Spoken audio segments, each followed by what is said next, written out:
The Horrible Gamers podcast may contain content not suitable for all ages. Listener discretion is advised. Welcome, ladies and gentlemen, to Horrible Gamers podcast, show number 456, been recorded on April the 22nd, 2024. I am one of your hosts, Jesus Gonzalez, also known as Jesus Walks Out. Today, I'm joined by my co-host from the West Coast, the best coast, the Gunny Chief, Gunny and Mayo is back. Welcome back, Gunny. Welcome. Hey everybody, I'm doing fine out here in California weather. Everything's nice. good. And from Little Big Eclipse, Ohio, the Mayo, Steve Willier is back. Welcome back, Steve. Welcome. Hey, what's going on? I forgot about Big Eclipse, Ohio. See how quick it goes away? Like it happened and then everyone out of sight, out of mind. You know, an event that happens once every 200 years or something. Everyone just forgets. Everyone just forgets. Wow. Anyways, welcome to the show, people. You can follow us on the X at _Horrible Gamers. You can leave us a review on Apple Podcasts and find us on Spotify, iHeartRadio, TuneIn Radio, Pandora Music, Amazon Music, Amazon Podcasts, Audible Podcasts, Stitcher Podcasts, or wherever you may find your podcasts. Just go find us and share us with your friends and family. Also, Horrible Gamers Podcast Community is our close group on Facebook. You can go there and yeah. Also, big shout out to the Patreon machines at patreon.com/Horrible Gamers and support the show with the monies like Jason Sams. Big shout out to Jason Sams. Big shout out to Robert Noble, Chad, Gunny Dark Arisen Ruler over Edmund Dragonsbane Baby Mode, Pork Chop Poo, Nipron, best HGP host ever, Evan, Big Daddy Tanaka, and Bill Gardner II, Wastelander, and True Arisen. Thank you, Billy, for updating that. Anyways, big shout out to all of you. Thank you all for being amazing Patreon machines and keeping the show ad-free. And yeah, if you like the show and you want an HGP shirt, head on over to Redbubble. We have them for sale there. You just search for Horrible Gamers, you find us, you see our logo, you can buy a t-shirt, a hat, a mug, a blanket, a coffee thing, a coffee cup, a clock, some socks, I don't know, an acrylic block. You just go there, do that, buy that now. Also, big shout out to Phantom Meg for the intro music to the podcast and Brooke for free for the outro music. And finally, let's talk about stuff, guys. So last few weeks, we were gone last week. In the last few weeks, a lot of things happened. Okay? A lot of things happened, Mayo. I don't know if you understand What this. did happen last week? I'm trying to remember now. Anything significant? Today is Earth Day. Today is Earth Day. Okay? And I don't know about y'all, but Earth Day is to remind us to recycle and stay green, promote healthy habits to keep our planet healthy and thriving. Okay, I personally think the planet will be fine without us. Long after we're all gone, the planet will still be here and it will still be fine. What if it's like Fallout? I guess it would just it would be fine. It would be fine. Listen, man. If everyone nuked the world, right? Everyone launched nukes. Every nuke in the world got launched. 500 nukes got launched. More, thousands of nukes got launched.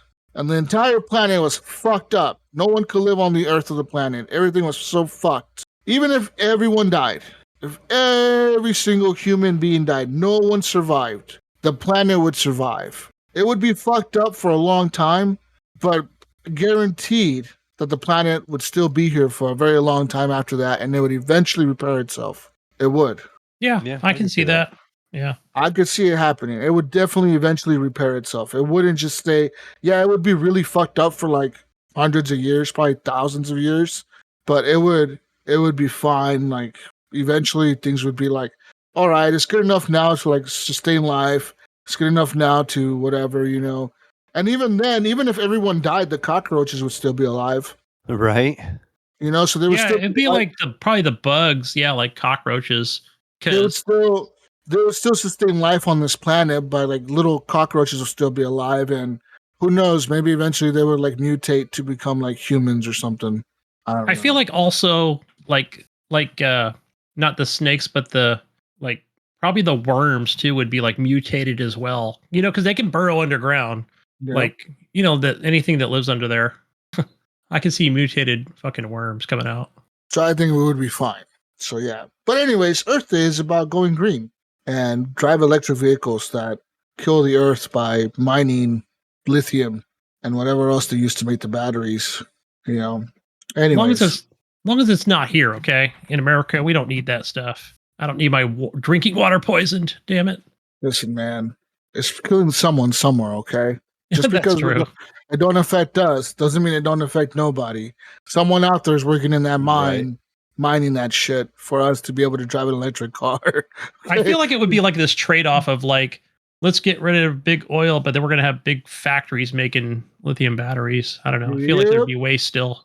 There's not, there's not a good trade off. I don't think it is personally. I think there's plenty of oil to go around for a long, long time that we could keep things the way they are for a while. But apparently, our government doesn't think that way, and they don't think that's sustainable. So I don't know.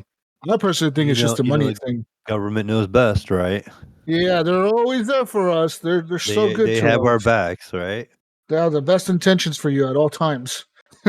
Well, they need us. They need our money, right? Wasn't it Ronald Reagan or something that said the 7 words you should never trust is when someone says, "I am from the government and I am here to help." He's like, the 7 words you should never ever trust ever is, "I'm from the government and I'm here to help." Yeah, because that's not good, not a good thing. But yeah, lots of things happened in the last couple of weeks. So Fallout show premiered. Interestingly enough, Amazon decided to drop the full season into their Amazon Prime video subscription thing, which was amazing. That's a good move on Amazon. I appreciate that they did that. I don't appreciate the 1 episode per week thing. Yeah, HBO loves doing that shit because they keep you subscribed to. They keep you subscribed to their shit. But yeah, it's annoying, right? But yeah, anyways, I ended up finishing that. That's a really good show, guys. You're just talking about it prior to recording. Yeah. But yeah, kind of spoilers, but thank you, Jesus, for kind of keeping it spoiler free for me because I'm only up to end of episode 3. Yeah. I know. I'm taking it in slowly. I think I'm on 4. Yeah, that's really good, dude. Like, I mean, so good. I mean, Gunny, have you seen the part where the ghoul takes him and sells the girl, Lucy, for the little vials? No, he throws her in that building. That's where I ended up. I watched that episode. Did you watch what happened in that building? What's that, Jesus? Yeah. Did you watch what happened in that building? What do you mean? Like what happened in there? Did you watch the outcome? Yeah, I watched the whole series, the whole episode, all the way to the end, where the ghoul is sitting there watching the old video of him. Then yeah, that was cool. So that's where I stopped. Yeah, and I'm at the end where the ghoul basically shoots the billboard. When I think she was talking about, I don't know if she said the golden rule or you're just not, you're supposed to act a certain way, and he's like, "Fuck the vault." And he shoots the Fallout sign, in the billboard in the show. She's the little guy with the Fallout sign. Yeah, but he's got her tied to a rope, and she's like dehydrated, and wasn't the golden rule like the whole like took a finger for a finger kind of thing? Yeah, like do unto others as you want others to do unto you. Because he cuts off her finger and then she returns the paper. No, she bit his finger off and then he cut her finger. Okay, yeah, that's right. Yeah, because he's like, now this is the closest thing we've had to like a fucking good exchange between us, a fair exchange. Yeah. But she bit off his finger and then he cuts her freaking finger off. He cut it off. You just never know what to expect in this show. Like the whole time, you're just like, what's gonna happen? Because so many things happen in that show. It's really good, dude. It's really good and it's really funny at times. Like certain things will happen that'll just make you laugh so hard. Like in the middle of all the chaos, it's like, what the fuck? Like just some random video game ass shit will happen, and you're like, oh, that's fucking hilarious, dude. I thought it was the random part where I don't know, Gunny. I'm assuming Gunny's seen this part when they go back to the vault dwellers. The pregnant lady puts the vest on that one guy who's like real timid. And is her dead husband's vest, and she's like, and she's like, and then they were talking about having sex, and he was like, about what happens, and he's like, was it a flashback or no? You haven't got to it then. You haven't. No, that's episode 4. He makes reference because like things happen to him, and what was it? There's like an explosion or something that happens. I can't remember how they word it, but I guess it's like a TikTok video now. I guess it's really common. It's funny, like that whole show is really good though, man. Like the set pieces, the dressing of the show, like what they use to like make the the outfits, the characters, the scenes. It's really well done. It looks just like kind of like the game, where everything's fucked up.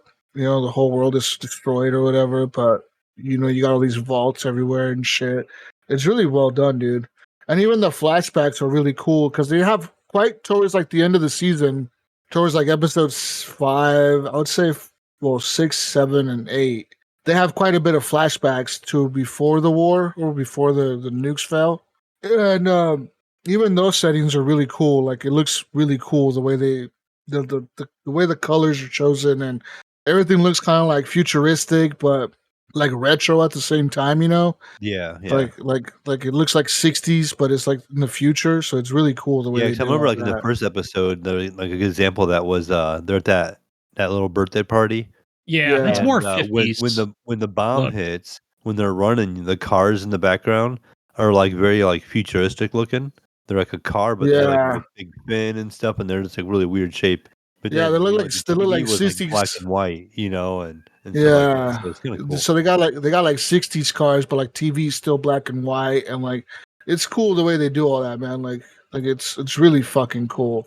But yeah, I loved it, man. Even at the very end, the very last scene, I was like, holy shit! I was like, what's gonna happen now? Like everything just changed because of this ending, and you'll understand what I mean when you get to the last episode because you think things are going a certain way, and then all of a sudden you're like, oh, I forgot about these other people. Like, oh, fuck, they're going to fuck everything up. And sure enough, shit hits the fan and everything goes to shit. And you're like, what the fuck? So, yeah, How do you think they did on, is it the Brotherhood of Steel? they did a good job. They did a good job with everything. You'll understand why everyone does what they're doing. So, by the end of the show, one good thing that this show does, it kind of does a really good job of explaining why everyone had their reasons of what they're doing. So, it shows the reason the Raiders exist and why they're called the Raiders. It shows the reason why the vaults exist and why these specific connected vaults existed. It shows the reason why Vaultic did what happened. And then why Vaultic wanted to make the vaults, and it shows why the Brotherhood is still even exists. You kind of get the explanation for all that shit, like why each faction is doing what they're doing and why they're doing it. You even get the reason why the Ghoul is doing what he's doing. Like why doesn't he just give up? Why, like, people would think like, why don't you just give up, dude, and go do whatever the fuck you were doing before? But it's like, no, he has a reason. He's doing what he's doing because shit went down that he knows about and he knows what's going on. You know what I mean? Yeah. And then there's the whole scientist with the experiments on dogs. You'll understand In what the that whole thing. compound. You will understand that whole reason why that guy is so important to the world or whatever. Right. I figured that was all the whole main part of the story. Right there. Because he is really important to the whole plot. And once the end of the show, you'll understand why it was so important for him to escape and like get out of there. And then he told the girl, "Cut my fucking head off because that's what they need." Because he knew that that's what they would need. So yeah, it's really fucking good. I like when he I want to keep it spoiler free, but it's like, hey, he needs a new leg, a new foot. Just throw this on him, Yeah, that was interesting. Yeah. Holy cow, that was gory. Kind of. Yeah, I was like, geez. Don't worry about an infection, man. Just here's a new leg for you, new foot.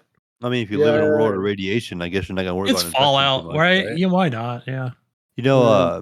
This kind of gives me hope though for if they're still even making it. I don't know the Borderlands movie. Like if they can do like a good job like this, such a high production. Yeah, I think they'll do a good job if they get it, but like I had this is Jack Black and all them in it. If I remember right. Oh, this will be good then because this is what Christopher, what's his name for the Fallout series that did Westworld? The director is it not Christopher Nolan? Is it? I don't know. I can't remember the guy's name, but yeah, No, it's like not you can know it's Christopher high Nolan. production, so I got high hopes for Borderlands movie. Wasn't that supposed to come out like a year ago?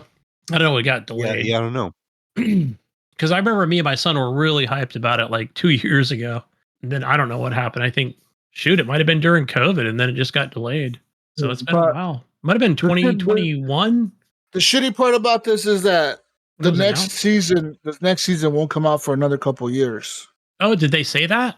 Well, I'm thinking so because they have to film it all now, right? They didn't. I don't think they had it planned originally because they didn't have a second season planned. They said that it wasn't even greenlit for a second season when they did season 1, and they started getting all the hype by when the second day out. People were saying like, "Holy shit, where's season 2 at?" And they're like, about season 2, we don't even have plans for that. Like, we didn't even like, we don't have anything planned. So like, we can't confirm that season 2 was even like greenlit. Yeah, you know. Yeah. Right. It wasn't until you're right. I think it was like last minute they even had a Yeah, I presser mean, on it. of course they're gonna do a season 2 now because of the way it fucking did so well. But like, originally they were probably like a little worried, right? Because some things just don't hit. But Yeah. Yeah. I think they really went to Bethesda with this, and I think that Bethesda really helped them out with the input of what they should do. You know what I mean? Because I think you could tell that they really like asked Bethesda for help. Yeah. Like And they Todd really, Howard, like you see him on the credits, like as executive producer, I think. yeah, I think they really went to Bethesda quite a bit on this because you could tell like there's some video game ass shit that happens in this. Like in that very first episode the episode where the Knight and Maximus when they land and then he's like, go in the cave, and he's like, I don't have armor, and he's like, I don't give a shit, go in the cave, and then the fucking bear attacks him, and the dude's like, oh, fuck, he starts running away from the bear and shit. Right. That still was hilarious. That Yeah. was like some total video game ass shit right there. That's like something a video gamer would say as running away from a bear because it's attacking the shit out of you. You know, you're like running away like fuck. Right. You just trying to run Shoot away. it, shoot it. It was funny as fuck. But that was like a video game moment, you know, like most shows wouldn't do that. Most shows would just have been like, oh, he died or whatever, you know? But no, that was like some video game ass shit right there. That shit was funny as fuck. And there's a lot of other parts like that in the game, like or in the show where it's just like, that's some video game ass shit that just happened right there. Like, what the fuck is the logic? Right. Like you thought this whole other thing was gonna happen, and then this whole other thing happened, and you're like, what the fuck? Yeah, So, like yeah, I totally thought he was just gonna like eventually knock him off and just kill him with that gun, but no, he freaking knocked that gun way out of his hand. He bent the fucking gun. Didn't he? The bear like bent the barrel Yeah. of the gun. Holy shit! And then dude just like shot it twice, like, oh, okay, he's dead. Yeah, but Yeah, it's Yeah, Jonathan besides- Nolan, man. You know it's gonna be good if Jonathan Nolan's directing. yeah. So besides that, though, besides the Fallout show, I actually ended up buying a new car last week. That's Yeah. right. You I got went myself- green for Earth Day? Fuck no! I actually went the opposite of green. I went full on non-green. You got a 12 cylinder? My car has a Gas fucking burner?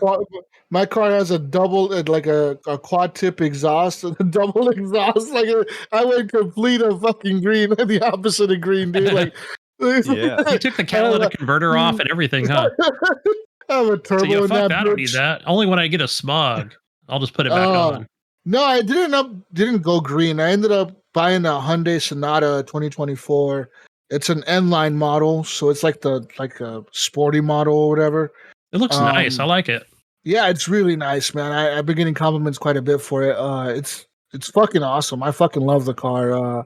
And I got a really good deal on it. You know, most of the models the same car, the ones that I saw around near me, there's about 4 dealerships that are near me that are Hyundai dealerships, and they were roughly priced around $37,000 to like 38,000. You know.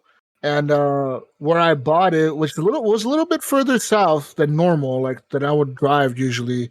But it was funny because we were on our trip to California, and as we were driving past Salem, I was just kind of Googling on my phone things about like cars, right? Like what type of car. I kind of had in my head what type of car I wanted to buy. So I was kind of Googling them. And when I Googled that car, you know, it pops up where it's being sold near you. And that one popped up and it's like, it's being sold in this town for 33,000 something. I was like, wait a minute, hold up, let's check this. I checked it, and sure enough, it was like a good color. I liked the color. I was like, all right. I was like, fuck it, I'll schedule a test drive. I'll see what it's about. And then I went there and I liked it and I bought it. Yeah. So you know, um, you mentioned that, Jesus, like you were talking about having the 4 dealerships, whatever, within 100 square mile radius or whatever.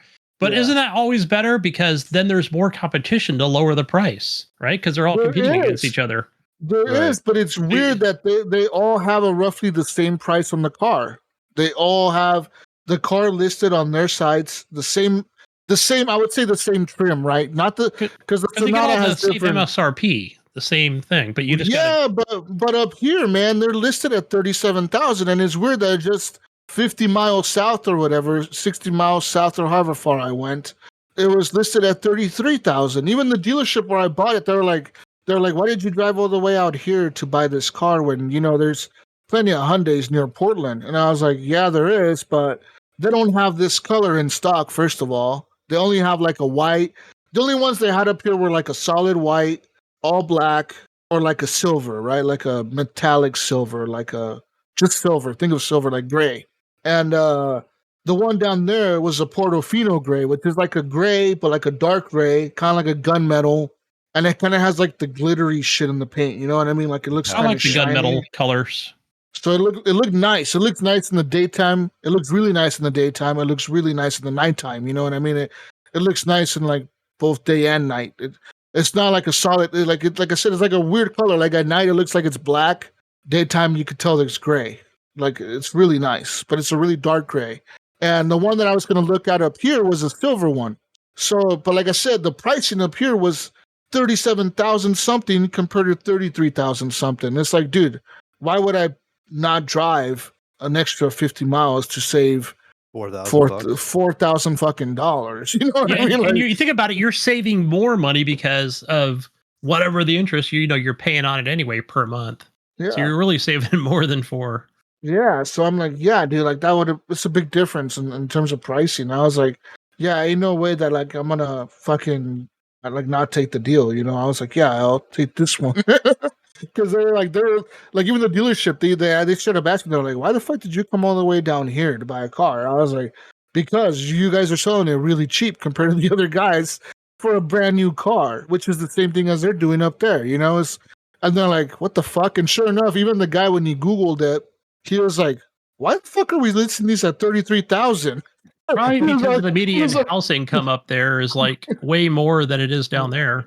Yeah, it must be, man. Because he was like, "What the fuck?" He's like, "What the hell?" He's like, "We got to talk to our manager about this shit. Like, we're losing money on this." I was like, "Yeah, I don't get it, man." I wonder if it's like a market value thing, like when you really like see like a used car, like you can go to a certain area and like if you're looking for a particular car, I think the dealerships kind of look at each other and be like, okay, this guy is selling it for this much, I can get it that much. Yeah, and they all kind of balance the price out, so they all kind of equal. So they all kind of stay. They all kind of stay the same. Yeah. And instead of being competitive in that aspect, they all just try to kind of like match each other. Yeah. And like, oh, okay, if this guy can sell it for 37, I want to sell mine for 37. Mm-hmm. And then the next thing you know, all of them are 37. So then they just call it the market value. Right. It's like the market value of the car. Yeah. So you hear it a lot in used cars, not so much in new cars, I would think, but yeah, it was weird, see man. it like in Corvettes. I know like Corvettes when like the new Z06 Corvette came out, they're like an $80,000 or $90,000 car, but they were going for like, no, I take it back. The Z06 is like 110, I think, but them things are going for like 200,000 because the demand for them was so high. The dealerships can mark up whatever they want, I guess, over. Yeah, they can. Over because they determine the price of the car. Yeah. But the manufacturer, like GM, when they were making the Corvettes, they were marking them up so much that Chevy was getting mad at some of the dealerships and was threatening to basically say, like, we're not going to give you any more Corvettes if you keep marking them up, because it's hard for us to make them because people aren't buying them because you guys are marking them up too damn much. So, which makes sense. You think Chevy would have some control over that, but the dealerships are the ones that have control over the price, really. Yeah. They just. I got a really good deal. Makes you wish you could buy direct from the manufacturer. That'd be awesome. Yeah. If you could just go right to GM or Kia or Hyundai, that's the cool thing I give Tesla. And then that's just pick it up right from the dealership, or right from the manufacturer. That's the cool thing I give Tesla is that they do that, right? Like you can order a car. No, I thought they weren't allowed to. Well, they weren't allowed to in California. I remember that Elon's like, well, that was it might have been a California thing. In Oregon, you can just order it through Tesla and they deliver it to the Tesla dealership and you pick it up. Yeah, not allowed in California. I remember Elon was mad about that. But yeah, I got a really good deal. But like the cool thing I like about my car is I haven't seen many of them on the road. It could be because it's a new model, right? New year, whatever. Yeah, I saw one here in Ohio the other day. I've been kind of looking, And there was I one haven't that seen any, dude. I drive around. I'm looking around. I'm like, come on, let me see another one of these cars somewhere. No, I haven't seen any of them. I've seen 2023 models, and yeah, but I that even Nissan seen is a little bit different. Like yeah, that's how I knew what to look for. I seen the I even seen the 2023 N line model, and I was like, that's cool. I was like, that's like my car. And then I looked at the front. And I'm like, no, that's not like my car. Fuck. But Don't worry. Soon enough, that's all you're gonna see. You know, because like when you Yeah. buy a yeah, car, you like start noticing more and more and more of them. Like yeah. that's all you ever see. One thing Yeah, that I didn't go with though, I didn't want a Subaru because everyone has a Subaru around here. that's what you were saying. Everybody up there has Subaru. Everyone, dude. You see like the Subaru, what's it called? Like the Forester, and then the other one, the Cross Tech, and then there's another one, right?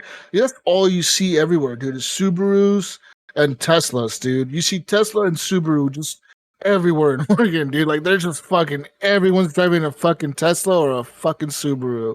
They're just so popular. Jeeps are pretty popular up here too because of Yeah, off-roading I and think shit, Jeeps are right? popular everywhere right now. Yeah, Yeah, the wife but wants the new, not the Grand Cherokee, but we have the Trailhawk. But yeah, she yeah. wants the new Wrangler. Maybe Or to not get a brand new. Gunny, tell her to get a Trackhawk. That's what you need, not the Trailhawk. Tell her to Yeah. get the Trackhawk. What's the Trackhawk? Is that from Jeep? Yeah, that's the performance Jeep. That has the Hellcat Yeah. motor in it. Oh, we did Yeah. see one when we went to the dealership, but Mayo, they stopped making them actually a couple years ago. Yeah, well, I think this year's the last year for them because they're doing away with the Hellcats. Are you in the sure? last Because while. I swear when we went there, he goes, yeah, they stopped making them like a year I'm ago. not positive. I'm not. I don't It follow was them like 600 that close. horsepower, I believe. They're like The guy 700 that or came and 800, bought I it. think. Yeah. That's But But it doesn't yeah, look when like you talk into anything. that. Doesn't look like anything, but apparently it's got some real horses under the hood.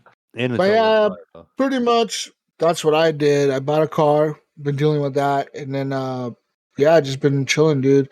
Um, Come I to do got California. Thanks for I coming to do California, Jesus. I gotta take it to the dealership tomorrow though already What happened? because it came installed with the low jack, right? Like the anti-theft shit, and but the low jack isn't working. Like it's not tracking my car. Like usually you should be able to open the app and see where your car is at all times, and you can even see where it was driven, how fast it was driven, and everything. And it's just not working. And I called the low jack people and they reset it on their end. And they even told me to like unplug the battery and plug it back in after a minute to like see if it resets the car and it's the system. And it's not working. So I called Is the that dealership. I is that called the something you got to pay a dealership. monthly on to monitor No, kind no, of deal? it was a one time fee. It was like $700, but it was like a one time fee or whatever. It was like this is good for the next 3 years. They said.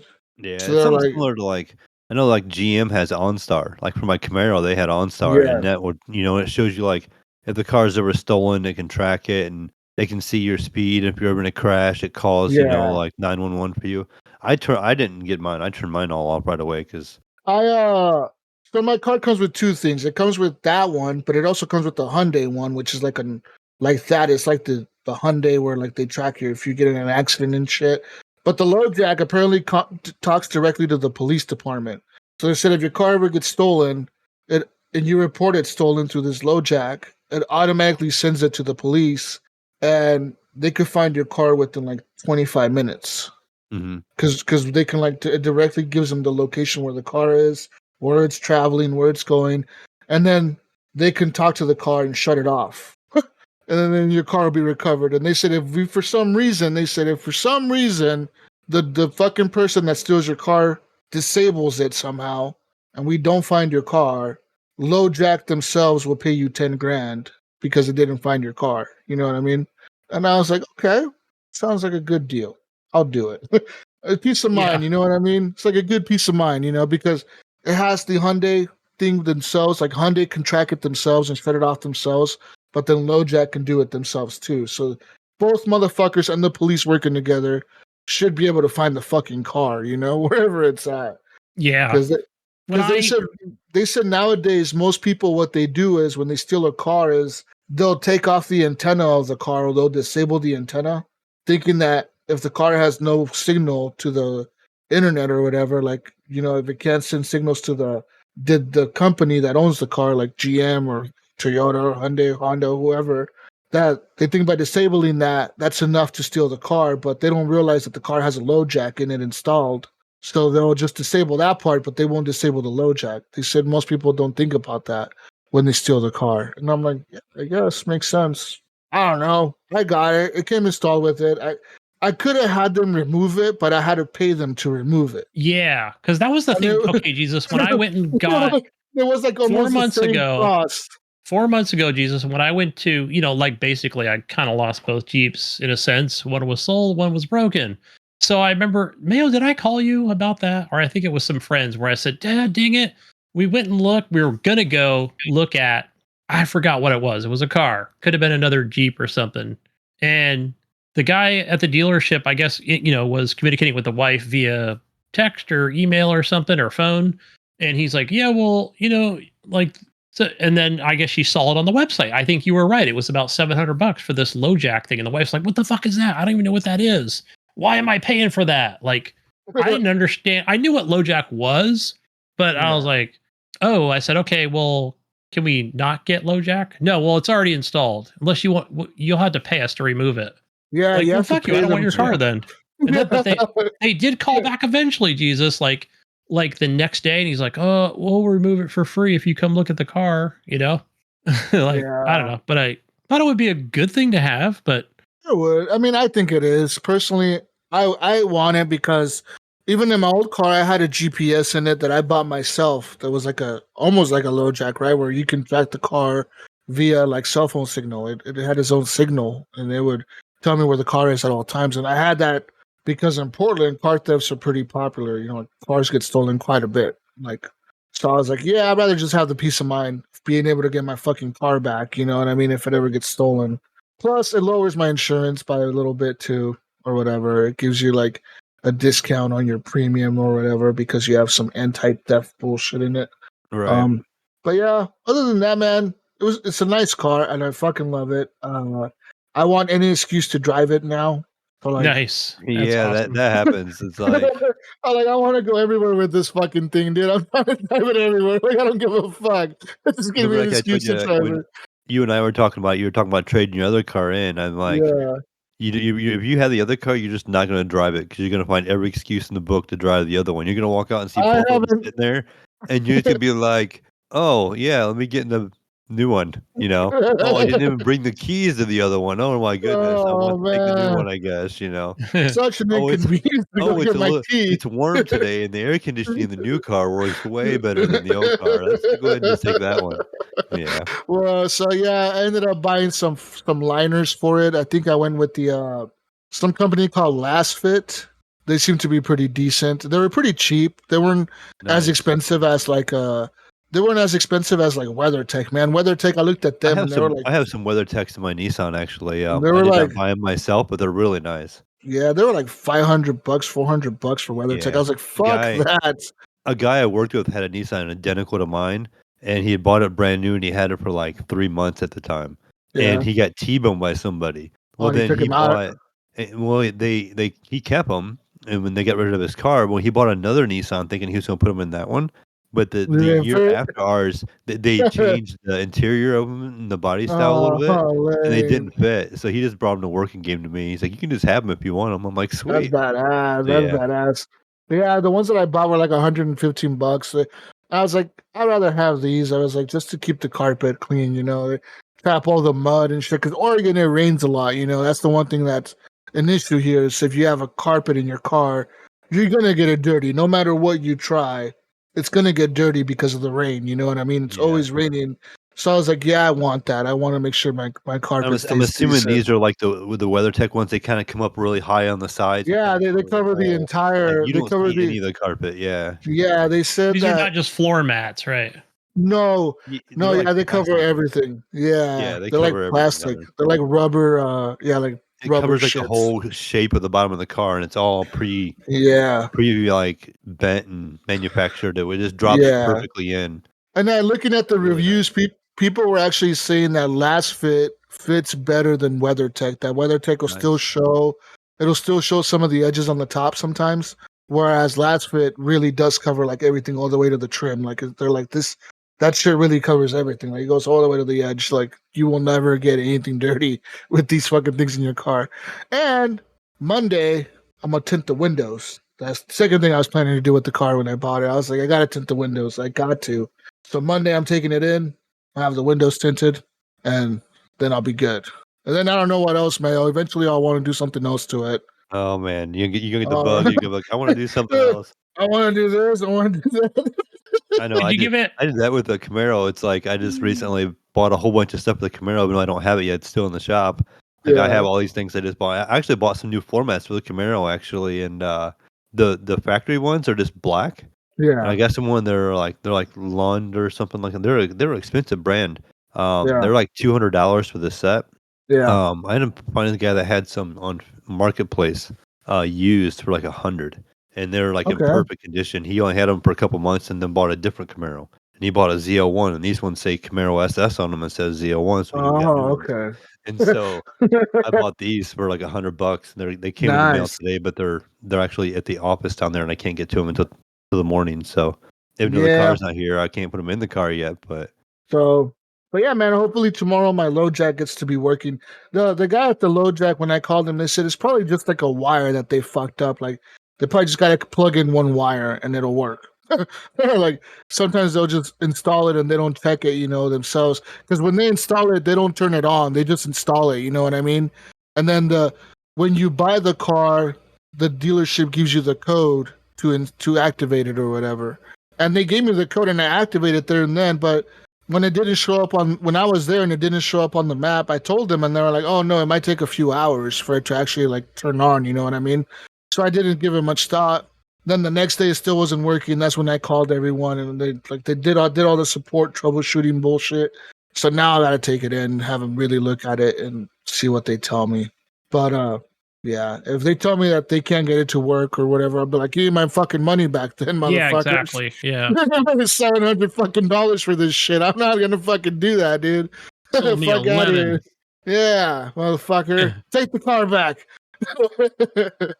are you getting Uh, you getting used to all your new features over there? Like I asked about your adaptive cruise and Yeah, all I'm that getting good used stuff. to everything. Actually, my old car was a 2011.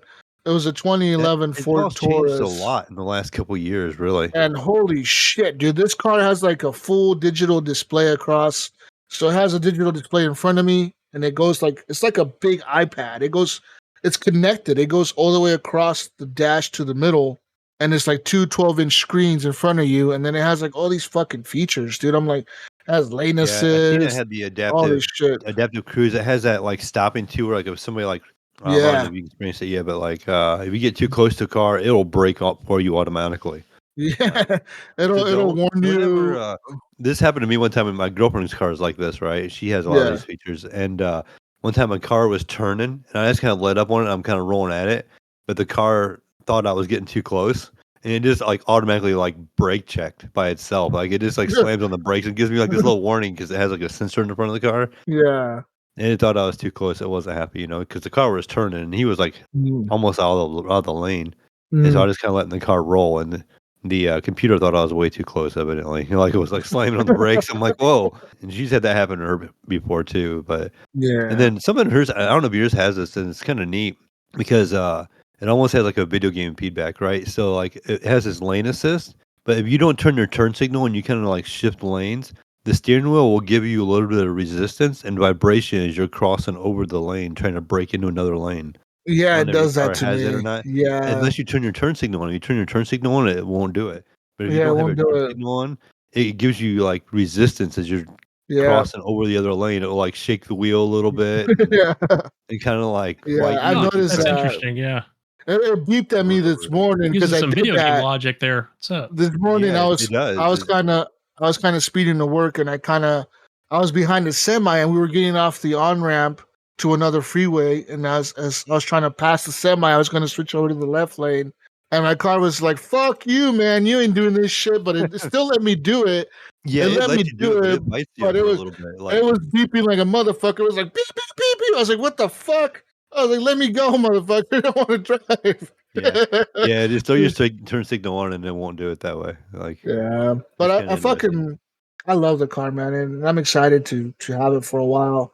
And yeah, we'll see what happens. But enough car talk, I guess. It's time for video games. Yeah, I spent two and a half hours at DMV today, so I'm tired of car talks and DMV, dude, I could not imagine the DMV in California.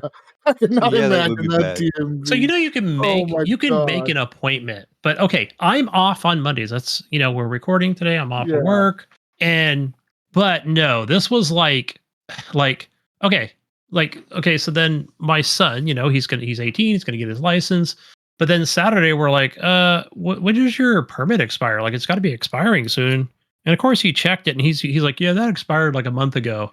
We're like, oh geez. So then I'm like, all right, we're gonna go there today. Well, we can make an appointment for Wednesday or a Thursday, and it'll be a lot faster. I'm like, dude, after your dental appointment, we're going there. We're gonna sit there and we're gonna fuck. And so yeah, 2 hours and 20 minutes. But it was like vision, like it's basically like starting over again. Yeah. Fill out the application, do the eye test, do this, do that. So Well, you are but starting no. over again. yeah, it's like, but hey, Yeah, it was some good sucks. mobile game time in there.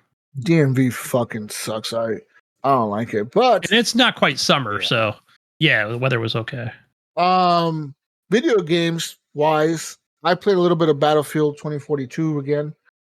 New season is out. Last season, apparently, according to Battlefield, they've announced that this is the last season indeed for 2042. So if you haven't played it and you want to get into it, you want to get the season going, this is the last one they're going to be doing, they said.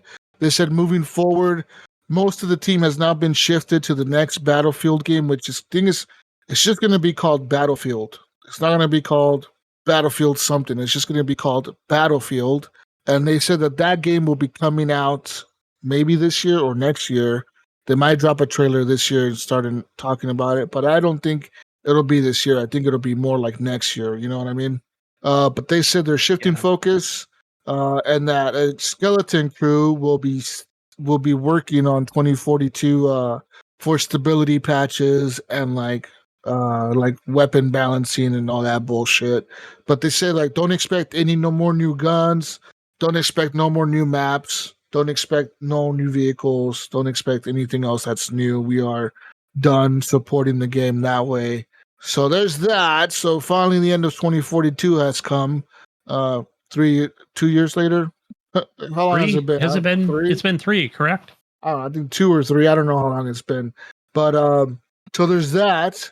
But I did play a little bit of that, and that's cool. I mean, right now they got some sort of event called Frontline, which I don't really like. It's a 20 versus 20 mode. I much prefer the Rush 120, which is 120 players playing Rush. But they only put that in the rotation like every so often, and it pisses me off where I think that they should just keep it in the rotation. They only throw it in every once in a while, and then they'll keep it in for like a week, then they'll take it out, they'll put some other crap in, and they'll have that for like a week, and then you won't see Rush for like another month or two. And it's like, no, just keep Rush. That's like your most popular mode in Battlefield. Why don't you fucking keep taking it out? It's like that is the core mode for Battlefield. It's like taking out Conquest. Why would you take out Conquest? That's like one of the main modes of Battlefield, like so, and then they add Team Deathmatch. It's like no one really plays Team Deathmatch in Battlefield. Everyone's always playing Conquest.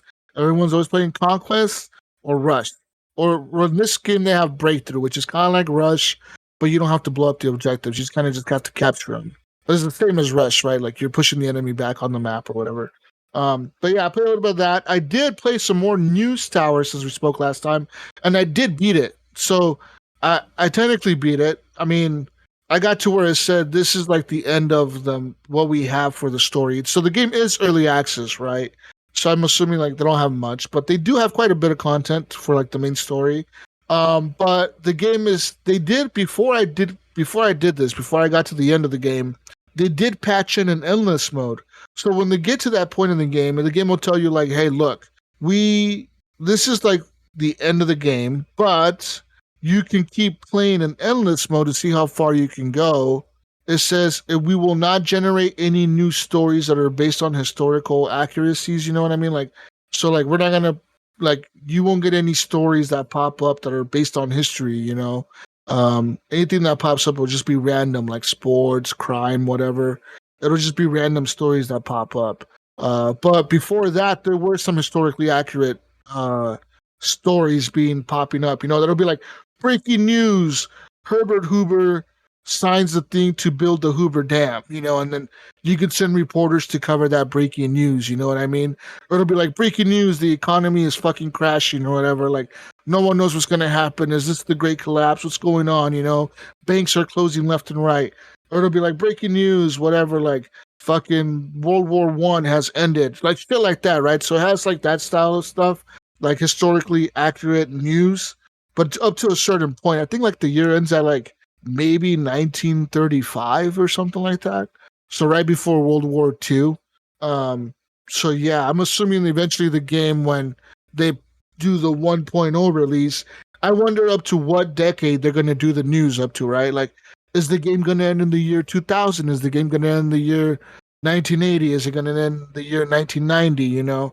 Like, at what point is the game going to end? I'm assuming they might take it up to the year 2000, because that's kind of like when newspapers started to see a major decline, in like readership or whatever. Like yeah, there's still newspapers around today, of course, but that's when you saw companies starting to close, right? Like big ones, And I think maybe everything kind of consolidating. Yeah, so in the 90s. Yeah, so I'm thinking that maybe go to the year 2000, maybe 2010 if they really want to push it, But that's a lot of main stories that they have to like put into the game, right? Like, like main hand. You don't really see the full story. You see like headlines, and then you can read the story on there if you really want to. I never have. I just look at the headlines and whatever, like, because when you're printing the newspaper, right? You kind of put it like, okay, I want this on the front page. I want this ad here. I want this other story here. And based on what you have on the page, it'll give you a bonus. It'll say like, okay, since this story is about politics, and this advertisement is about politics, and this other story is about politics and crime, you're going to get a bonus on politics. Like, so you get like a little badge for that page, and that'll like say, this badge increases the readers by 1,000. Because you have like the same kind of articles on the same page, you know what I mean? So it does things like that. So I've never read the stories. I know they're there because it's actually fully printed, but I just look at the headlines. I just kind of mix and match to get the best result of readers, right? And the best money coming into the newspaper company or whatever. But yeah, man, that game is really cool. It has like a lot of cool little mechanics. You have to hire a lawyer, an editor. I think I had a lawyer. I had 2 security guards by the time I finished the game. I had like, I think 5 floors in my tower. I had a lot of news reporters. I had a lot of a lot of the people that put the pages together and the printer people. I had a bunch of people hired. I'm like, what the fuck? And there was this one guy in my tower. He was just walking around all depressed on all the floors. I'm like, who the fuck is this guy? And I click on him and it says, I don't have a position. I don't know what to do. Oh no! Apparently, apparently, I hired a guy and I didn't like put him in a position. So he was just walking around the tower all depressed. He's just a paper pusher, huh? Just walk around getting paid. Or not getting paid. I don't know. No, he was getting paid. He was getting paid like $200 a week. I'm like, I'm paying this guy $200 to walk around every fucking week. What the fuck? Sweep the floor, pal, or refill the water cooler or something. No, fill the toilet paper rolls. The supply people refill the water and like the paper things, and like the janitor cleans the trash. The other janitor cleans the bathroom, and like the repair guy, the maintenance guy fixes the light bulbs and like the shit that breaks. So there's people that do that, but this guy, apparently I hired him and I didn't put him anywhere. I was like, did I hire him at some point? And like maybe I replaced him with somebody else, but I never fired him. I don't know what I did. Because I did replace a few reporters, right? Because I was like, I had too many crime reporters and I didn't have enough entertainment reporters. So like, okay, I gotta consolidate. I was like, I gotta figure this out. So I gotta have like a balance, right? Of like, I have 2 main political reporters so like if anything happens at the White House, I'm sending these guys. I have like my 4 crime reporters. I'm like, if anything happens in crime, I'm sending these guys out. And then I have my entertainment reporters. If anything happens in entertainment, like a new club opens, a baseball stadium opens or whatever, these guys are the ones that are going to go. And then they all do like multiple hats. Just because the guy is highly rated on crime doesn't mean he doesn't do politics. They will be able to do like different things, but there'll be higher stats on certain things, right? So like they may have 5 bars on crime, but 2 bars on politics and 1 bar on entertainment. And they're all kind of mix and match. So each reporter has like 3 different attributes, and based on how you set up their desk and like the decorations you put in the office around them, it'll boost their stats or whatever. And so I moved them all around. Originally, they were all in one floor together, all the reporters. And then eventually I kind of moved them to separate floors and I divided them by room. So I made this room the politics room. I made this room the crime room. I made this room the sports and entertainment room for movies and sports. So like I was doing all that type of shit. Man, I got really into this game, dude. I was having a fucking blast with it. I was like, this game is fucking awesome. I was having a good time, dude. I was up till like 4 a.m. playing this shit. I'm not even kidding. Oh wow. I was up late as fuck. Like I had like thinking, okay, what am I gonna do next? I gotta order paper. I gotta order food. I gotta hire this guy. I gotta send this reporter out to this location, and then like I had all these little upgrades because you could unlock. The more you unlock on the map, the more upgrades you start to unlock.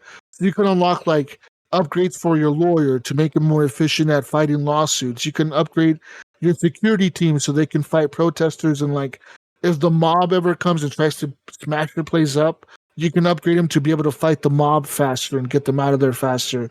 So you can do all these cool little upgrades, and I cannot wait to see what this game does when it comes to 1.0, because I think they're going to do like a lot of cool things with it. So I like the game. It's called News Tower. It's on Steam. I don't know if it's on console. I don't think it is because it is early access. I haven't seen it. But I also see this game eventually, I think after 1.0, I do see it becoming a mobile game. Because think about it. Your phone is vertical, right? It's a tower. So you can just have a tap thing, and as you're building your tower, it goes up on your screen. You know, like that's pretty simple, pretty easy to kind of manage. You know, I think that they could do it eventually on mobile or whatever. But yeah, I like the game. All right, so besides News Tower and Battlefield, I did play some more Helldivers 2. You guys knew I was going to talk about Helldivers. Hell yeah. Played some more Helldivers 2. So sad news, guys. I have to announce for democracy is a sad day because we are losing to the automatons. All right, the motherfuckers came back. They came back, Mayo. We thought we beat them. Vengeance, did they? Yeah, we thought we beat them out of existence. No, that was just like some kind of expeditionary vanguard force. Then they came back with some bigger fucking ships. Yeah, and that was like crazier the shit. They bring in the good stuff now. Yeah, now they're fucking us up and they're taking sectors left and right, and they're getting pretty close to Earth. I don't know what happens in the game if any of the factions of the enemy factions reach Super Earth. I don't know if we're gonna have to fight on Super Wouldn't Earth. you fight them on Super Earth, maybe? Like new maps? Yeah, I'm thinking we're gonna have to fight them on Earth to liberate Earth. You know what I mean? I'm thinking that'll happen. I mean, that'll have to happen, right? Like we're gonna have to fight on Earth to liberate Earth. But it's cool, man. Seeing all these different planets, we're getting different biomes and different atmospheres and different looking. Every planet kind of looks a little bit different. Some of them do look similar. I will not lie. Some of them look. You land on one and you're like, okay, this one look like the other one. But it is a good game, and I've almost completed the first battle pass like all the way. Like I unlocked the last piece of armor that I wanted. I just got to unlock the helmet, and then the last of my super credits, which I think I need some 50 more tokens to unlock my super credits. And then I'm gonna unlock the helmet first, and then the super credits, and then I'm gonna move on to the second battle pass and work on that. Once I'm done there, I'm gonna buy the third battle pass or the fourth one that just came out, and I'm gonna start working on that battle pass because I like the guns that the battle pass give you. You know, they're really helpful. They're really good. But yeah, man, Helldivers 2 is still going fucking strong, Gunny. It's still going really good. We need that on Xbox, man. We need it on the console. It's fucking so much fun, dude. That game is a blast. And the cool thing is, like, most people I've played on there, I've always had a good time talking to randoms. I've never, it's been maybe once or twice that I played with, people I know, like Nipron and Mayo's kid. When we played together, we did really good, and it was cool. But for the most part, I've been playing with randoms, just quick matchmaking or whatever. And 90% of the time, I wouldn't say 100%, but 90% of the time, the people are really cool. They're really chill. You know, everyone's kind of doing the thing. You know, we're all working towards the same objectives. You don't have the dumbass that's by himself running off doing whatever. Yeah, I can't see squeakers playing this too much. We did have a kid one time playing, He was like little as fuck. He was like like like little, dude. I don't know. This kid sounded like he was like 9 or something. And he was totally playing this shit. I think he was on PlayStation though. And he was talking to us and we're like, what the fuck? We're like, how old are you, kid? Yeah, I'm like 9. And he was like fucking playing this shit. I was like, oh, cool, man. I was like, Yeah, all cool right. parents buy that game for you. Yeah. I was like, all right. Or he was playing his brother's copy or I was something. going to don't say, know. or he's playing like a family member's account. Yeah. You just But yeah, it was cool, man. We were in there fighting for democracy, dude. The bugs are still at bay. The bugs are good. The ones that we're struggling with are the fucking robots, man. They're pushing us back. Well, they're almost to Super Earth, dude. There's like Super Earth, one sector that's free, and then there's the robots in that next sector. So if they beat us in that sector, they're gonna get this next sector, and then if we don't hold them off there, they're at Super Earth. They're right there. So what the fuck's gonna happen there? I don't know, man. I don't Fight want harder. to. I don't want to see that day, Gunny. Okay, Fight harder then. we will fight harder to get these stupid robots to go back. Save Earth, man. Save Earth. It's Super Earth Day. Super Earth. Besides that, though, besides Helldivers, having a blast there, I've also played a little bit more of not Baldur's Gate, Dragon's Dogma 2. Yeah. So I completed a lot of quests. So I completed the Beggar's Quest or the Bard's Quest, whatever. The guy that tells the stories in the front of the fountain in the middle of town. The beggar. Yeah, that's the beggars. Yeah, I did his quest. I was like, oh, that's a cool quest. I'm like, Because you weren't. That was cool, Oh. right? I didn't spoil it because, right? That was cool. Kind of what they don't show what happened, but they talk about what happened to him. yeah. Him and his mistress. No, his mom or something. He lives with his No, mom. that was his mistress. His wife. I don't know. Okay, his wife, I guess. one Okay, of those. but he wasn't wasn't his supposed to be there anyway because he didn't live there. No, he wasn't. Allegedly. No, he wasn't supposed to be telling stories as a beggar. Like this dude is a noble. He lived in the like he lived in that. the castle, right? I mean, Yeah, that was he's the a whole rich plot. guy. Yeah, the lady's like, because when you go to her house and he walks in, she's like, "Where have you been all day? Have you been working?" And he's like, "Yeah, I've been working." Or whatever. And she's like, "When are you going to find a job?" or something like that. And then you go talk to her and she's like, "What? He's a beggar?" And you're like, "Yeah, he's a beggar." And she's like, "You told that motherfucker to get a job. That son of a bitch." And then if you give her the clothes that he was wearing or whatever, Oh, right. Yeah. Yep. she'll That's hide an it. option. And then you come back a day later and she'll be like, "Oh, you should have seen his face when he found the clothes that I put out on the table." And he apologized for it, or he's gonna go find a real job now, or something.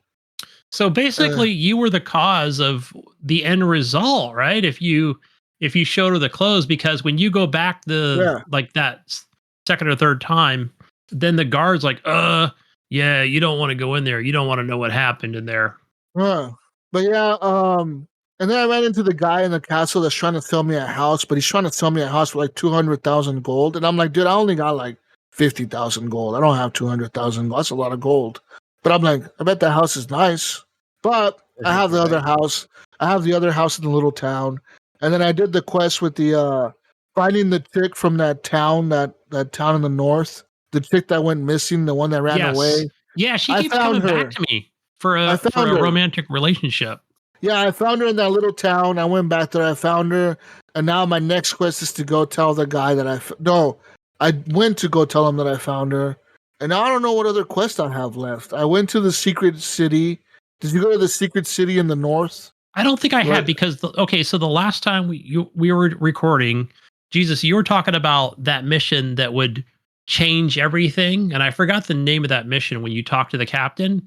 Oh, the one where like the coronation or whatever. Yeah, the coronation. So I never did it, and then when I went to YouTube to kind of check it out, they were like, "Yeah, don't do it unless you kind of really just kind of want it." I don't know about end the game or like change how the game plays, because then you'll be kind of wrapping up the story. So I never did the final coronation. I did a lot of other stuff besides that. I haven't done that. That's not that mission. This mission I'm talking about is the one where the captain says, "Go find the false sovereign. Go find information about the false sovereign in the north in this town." Did you get to that town? When you get up there, the road is blocked off because the mountain is collapsed. Did you know how to get past that? I thought the false sovereign. Okay, now I'm trying to remember. No, it's through the north, Gunny. Go north. Then I never did that. I did a lot of stuff in Bakhtal, You which is go in to the the north. south. I haven't even been to Bakhtal yet. I don't even know how to get there. But Dude, I've been to the north. like 25 hours into Bakhtal already. I went to the north, right? And then the road is blocked off, and then it tells you like, fuck, the road is blocked. How are we gonna get there then? So then I started looking around, and I'm like, well, there's a forest over here. And I started running through the forest, and there's a fucking giant troll monster in there that tries to fuck me up. I ran past them, and then I just kept running. I just kept fucking. I told my people, follow me, and we kept fucking running, and then we got to like this secret city, dude. It's in the north, and it's called the Hidden City. And is it the one with the elves? No. Not the Elvish lands, right? I forgot what it's called. People there. It's called the Hidden City, and then I went there, and that's where the Thieves Guild is. Oh, okay. I have not been up there. And they're like, hey, man, like, yeah, that fucking guy who says he's the king, that guy that's on the throne, he used to be one of us. And he got stabbed in the chest in his last mission, and he betrayed us and left the Brotherhood. And one rule of the Brotherhood is when you become a member is you're a member for life. You don't ever leave it unless you die. And he betrayed us, and because he betrayed us, you have to fucking like they give you like a wanted poster for him, and it says this is the guy that's the king, right? And you're like, yeah. Like, all right, take this to your guy that you're giving the information to, the captain, and he'll know that this guy is wanted by us. So then but to get to them, you have to do like these weird like platforming puzzles. Like there's like some platforming you have to do. Like there's like these like rocker tilt things. And you have to jump on one. You have to run, and like it'll level out. You jump on the other one of them. And then so I did that, and then I ran. And then once you go to that town and you go up the back way, the road clears up on the way back. Because on the way back, we're running down the road, and it's like, oh, isn't this familiar? Doesn't this seem familiar? One of the pawns said, and I was like, yeah. And this is like, oh, we've been through here before, but this is the new way. And then we fucking went back to the castle, and then we talked to the captain. I gave him the wanted poster, and he's like, okay.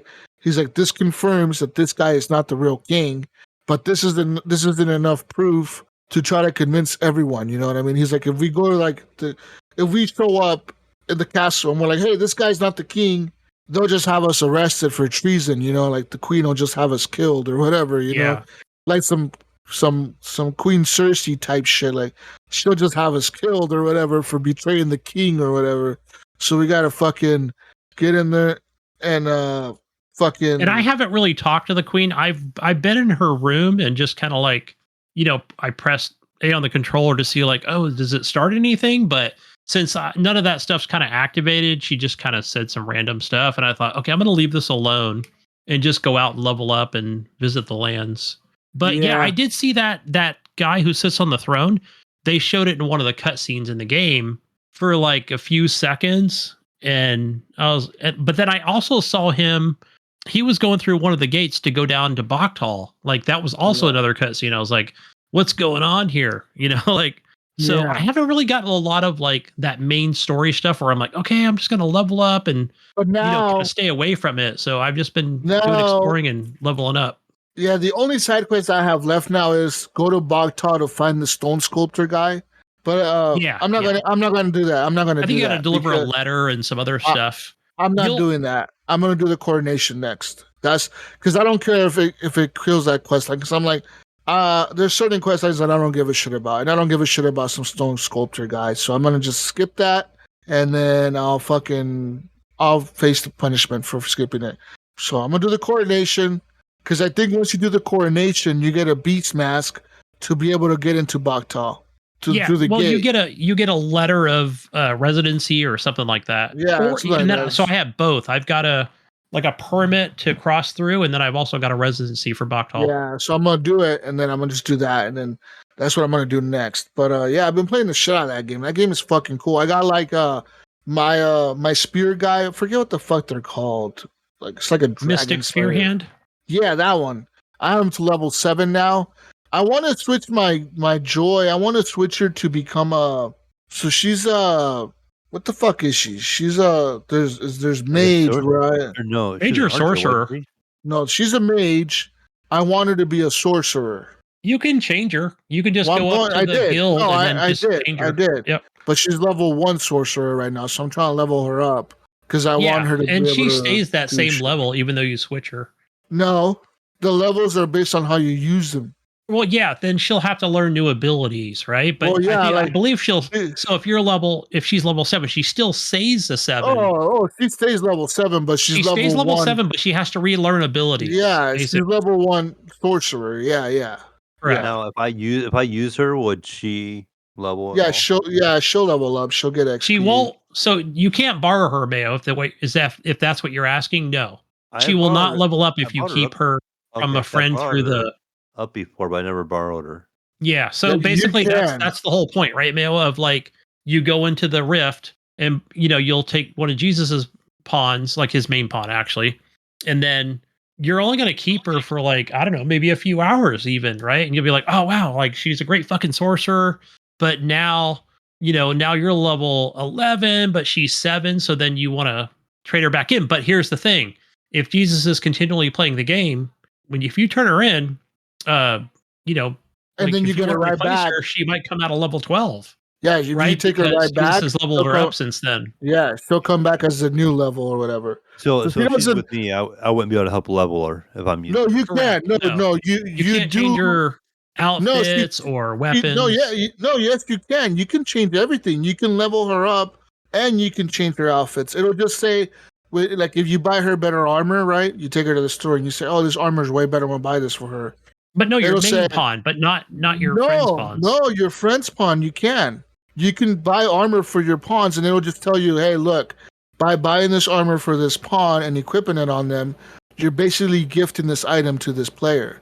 Oh, So when okay. I this haven't tried it. I haven't done that. it'll say when this pawn returns to the player, they will keep their items that they had plus this new armor as a gift. Yeah, Are I you think whatever sure? you put in their inventory, and if you trade it in, they keep the inventory.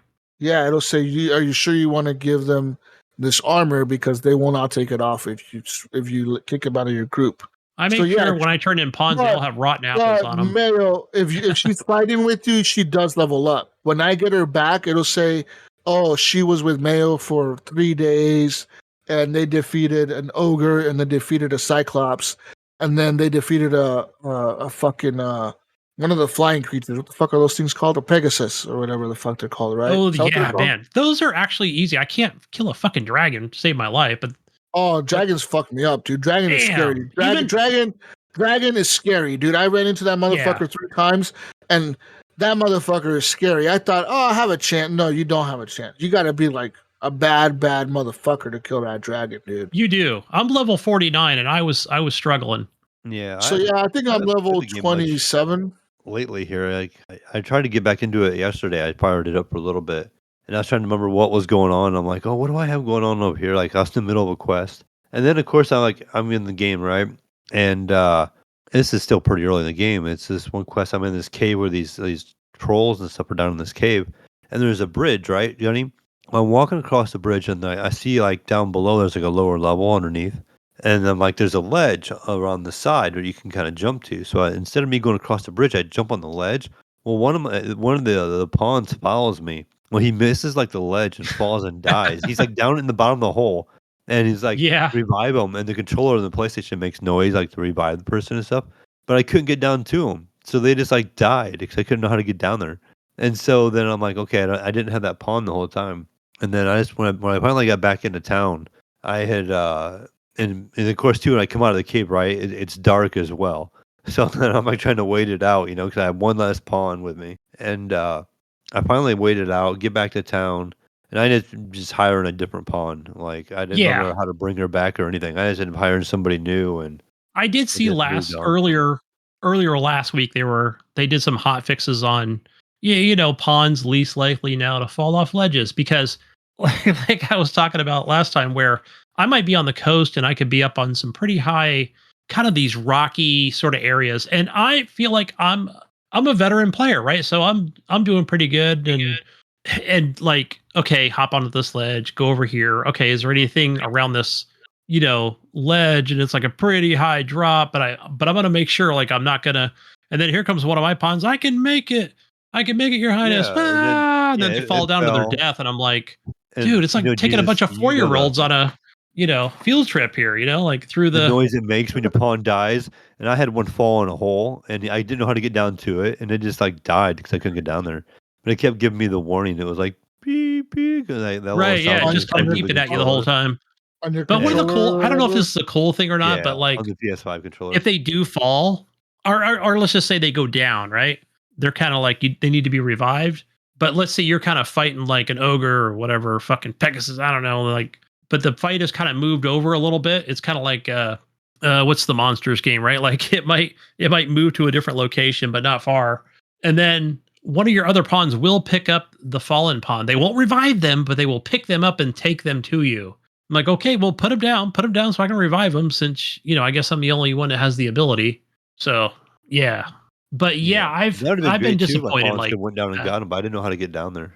So then they just died. yeah, don't chance it, right? And then you're dead, and then you might have to respawn at your last checkpoint or sit. Yeah. So that might be one good thing, Mayo. I've noticed, like, I'm sure it works the same way on PS5 as it does Xbox. It does do the cloud or whatever, save every so often, which is just Yeah, it kind of saves automatic. You quite a can't bit. change it. Unfortunately, you can't change it to, but at any time, mostly without combat, you can always just go into there and hit save. But every time you enter a cave, even though it's instant, it's not like a loading screen. It does save before you enter a see it save cave. it in the corner. Yeah, Yeah. it's a really good game. I've been enjoying it. I just haven't had enough time. Like it's too heavy for me to get in and play for a very long time. Like I've been in and out of games so much Yeah. that like I haven't been staying in it for a while. Then I got into it the other day and I was lost what I was doing, and I that's a took a hard game break. to. It's hard a game to like walk away from and then jump back It in and is. remember what was going on because there's no real icons on the map or anything like that. Like, even when I got back to the one town, the lady that gives you the house to watch, and that's where like it has like your storage chest, like your Yeah. main instead of the inn. I was trying to find it in the It's town, and I both. could not find it because it was just It named is like her hard. name, her house, right? It You was just like Mildred's house or something like that. And I'm look like, at your mini map. It'll show and I you. was looking around, and I'm like trying to find it, and I'm like, where is this damn house out? I don't remember. Like trying to go through and find it, and Yeah, I check your finally mini found map, it. And I was and able to or you can find just pull up map and say, yeah, it's on the other side. I always get confused when I'm in Vernworth, where I'm like, oh, what ox cart do I need to take? Is it the north or the eastern one? To get to the next town, checkpoint rest town. I always end up going to the wrong ox cart, but then I look at my map. I'm Oh, like, wow. oh, wrong one. But it's not far. You just have to run back to the other direction to get on the ox cart. But yeah, I took a break last week because I hit level 49. I'm like, fuck. I did change from warrior. I changed to the Mystic Spearhand Jesus. I don't know. It's a good class, but I don't know. I love I the felt Mystic like Spearhead is no, dude. Wait till you get the lightning bolts, bro. There's a lightning thing you can call in like from the sky, and it fucking fucking brings lightning down. It fucks people up. There's another thing you could do, like you can like spawn like these like spheres around you, and then you shoot them at people, and it takes away their health. It's fucking sick. It takes your stamina down though. It will fuck up your stamina, but you can cast as many as you want. Like you just keep casting that shit if you want. Eventually you'll pass out because of the stamina thing or whatever. But what I love about this game, man, one thing that I do appreciate about this game more than I've seen in any other game is the fighting. Like when you're fighting something and it feels so dynamic. We're fighting like a big troll, right? The motherfucker he'll hit me with this fist and my character will go flying. I'll hit a wall and then I'll be all fucked up, and then but it actually reflects that in the game. Your character will be passed out for a good he'll be passed out for a good 5 to 10 seconds. He's just on the floor passed out because he fucking got knocked out by the fucking hit. You know what I mean? So someone will run up to you and they'll be like, get up, get up, get up. They're trying to get you up and shit. That's fucking awesome. I love that about the game. Yeah, I think one of the things, like, there's an area where, like, you ever run into two ogres at once? And and I'm fighting, and we're all just kicking. We're doing pretty good, knocking off the ogre's armor and climbing up an ogre and knocking armor off their midsection, right? And I like stabbing them in the eyes, but then like, let's say I'm back down on the ground and it's starting to get dark, and you're like, yeah, we're kicking these fucking ogres' asses, but then you get winded and an ogre just steps on you, right? Yeah, or they sit on you. You're like, I tend to attack him from behind, and they try to sit on me all the time. You get I have run like the thief class, and when you climb up their back, and you have like these, the double dual blades, and you can kind of like shove them in their back. As you start attacking when you climb up their back, they just like fall on their back, and then they just Yeah, fall on you, and then it just like yeah, stuns you. So you then like your scenario, Jesus, where you like hit the wall. Like my character will get stunned, and he lays there for a second, because it takes all your stamina away. You're like, oh man, yeah. because you gotta try to jump back off them if they start to fall. You're like, oh, I gotta get off of Yeah, here. you have to learn how to. You have to like learn what, because they'll have little cues that they do before they do something. Like if they're about to sit down, they do like a certain thing, and then you kind of notice, and you're like, "Oh, I gotta get the fuck away from here because they're about to sit down on me," you know. Yeah. But yeah, like I had a cool experience fighting because I have a warrior on my team now. I have a warrior. I picked up a new, like archer chick, or she's a thief, I think, and then I have the other dude, my character, she's a mage, or she's a mage, and I fucking the warrior is pretty cool because she does that thing where like she's like step on my back, and then you run at her, and she'll just like launch me in the fucking air, Yeah, I and like I, the and I, launch. and I, and I fucking land on top of the head of the fucking thing, and I'm just fucking stabbing it in the head with my spear. I'm like, fuck, this is awesome, dude. I'm fucking like hanging on it and just fucking stabbing it in the neck, doing like hella damage to it because that's like a weak spot.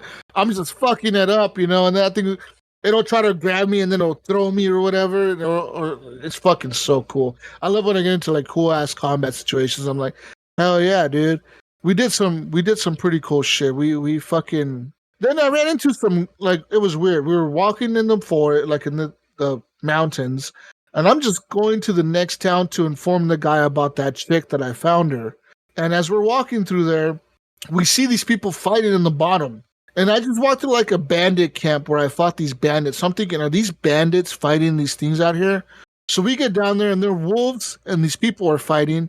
We start attacking the wolves, right? But somehow I hit one of the people and they were like the Imperial Guards from the city or something.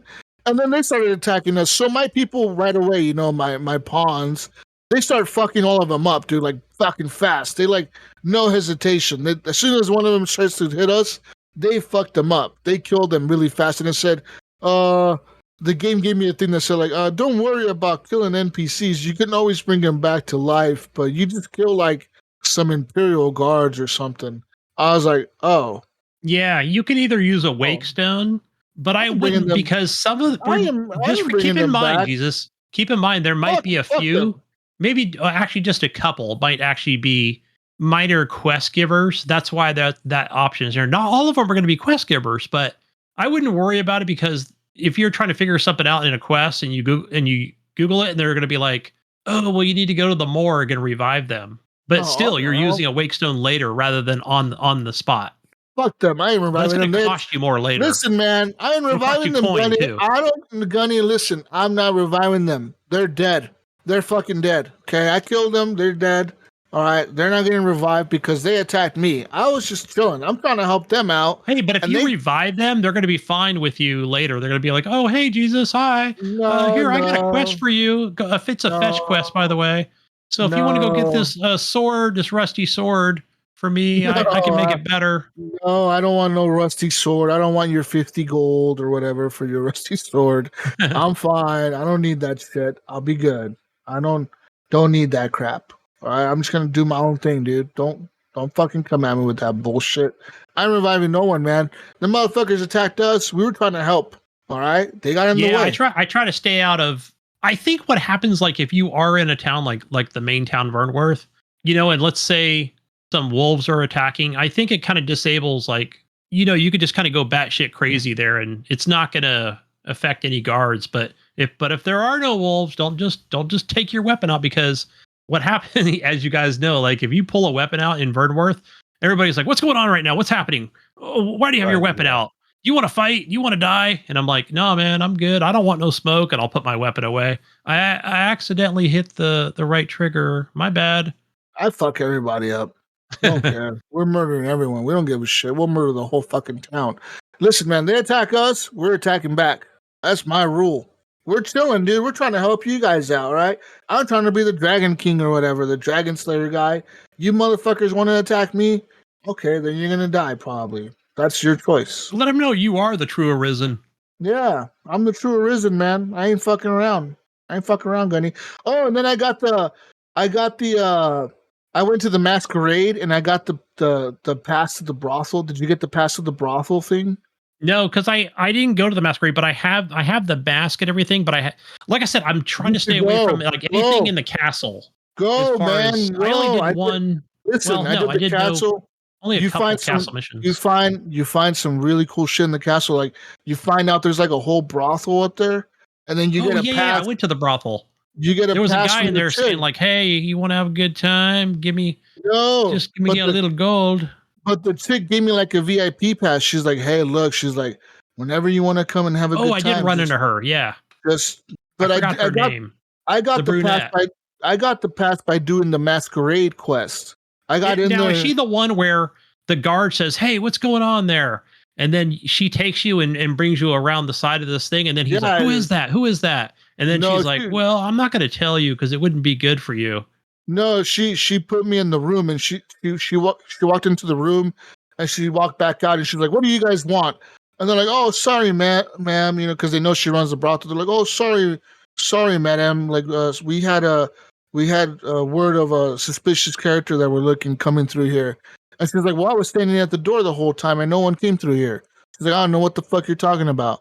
And they're like, "Well, we need to search the rooms." And she's like, "You ain't searching shit." She's like, if you want to answer to the commander or something, if you don't want to answer to him later on, it'll be best if you leave right now.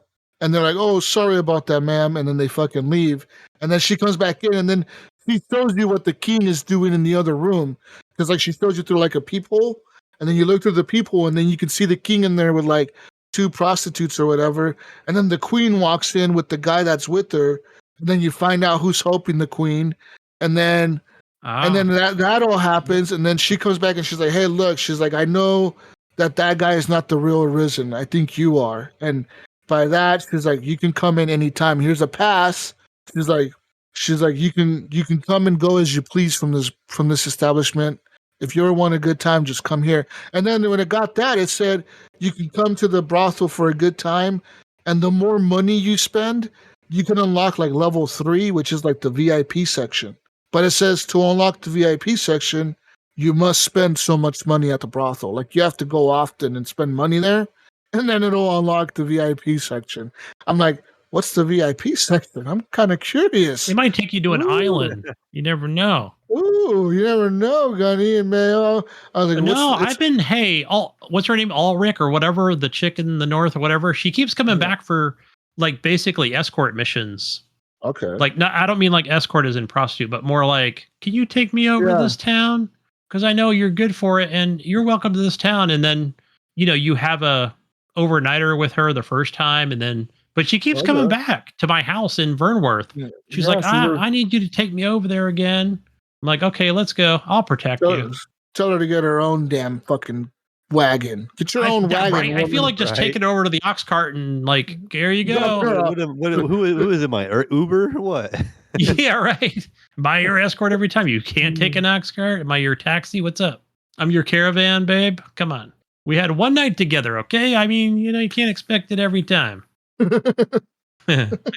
Anyways, but yeah, what else have you guys been playing besides Dragon's Dogma 2? I can jump in. I've been playing the little bit of Dragon's Dogma 2, like I said, but I haven't played much to it. And like I said, I want to get back into it, but it was just been too heavy. I looked around on the PlayStation a little bit, just trying to find a couple games to play here and there. And I ended up playing an old game. It's like Everybody's Golf. It's like I like that game. Yeah. That's actually really fun. Like I started playing that the other day, and I've been going through it. And like I was kind of like thought it'd be a little more difficult though, being like a underdeveloped character. Like you go in like level 1, and the first course I ended up shooting like an 8 under. I'm like, man, I'm like fucking Tiger Woods out here, is level 1 or number 2 guy, and I'm shooting an 8 under, and I can't even hit good clubs. Is this a new game, Mayo? Because I heard it on another podcast today. They were talking about it. Is it like an upgraded like what was it like? Is it like Hot Shots Golf or something like that, or is it like it's like the game kind of changed into that, but it's called Everybody's Golf now, or Everyone's Golf. Yeah, it's that cartoon graphics, and you had the little one-on-one matches, and I beat the one-on-one matches in like 3 holes every time because you got to win by 3, and I beat them by a stroke each hand, so then I just automatically win. Yeah. and stuff like that. Like I've been getting pretty consistent birdies and stuff with a very low character yet. So I'm like, I wonder how hard this game will get down the road. But it's been fun. I've been playing that, and you have all the unlocks, you get the outfits, and when you play the person, they're like, oh, you can have their whole attire you can unlock, and I'm just like, okay, whatever, skip, skip, skip, skip. I just want to play some golf.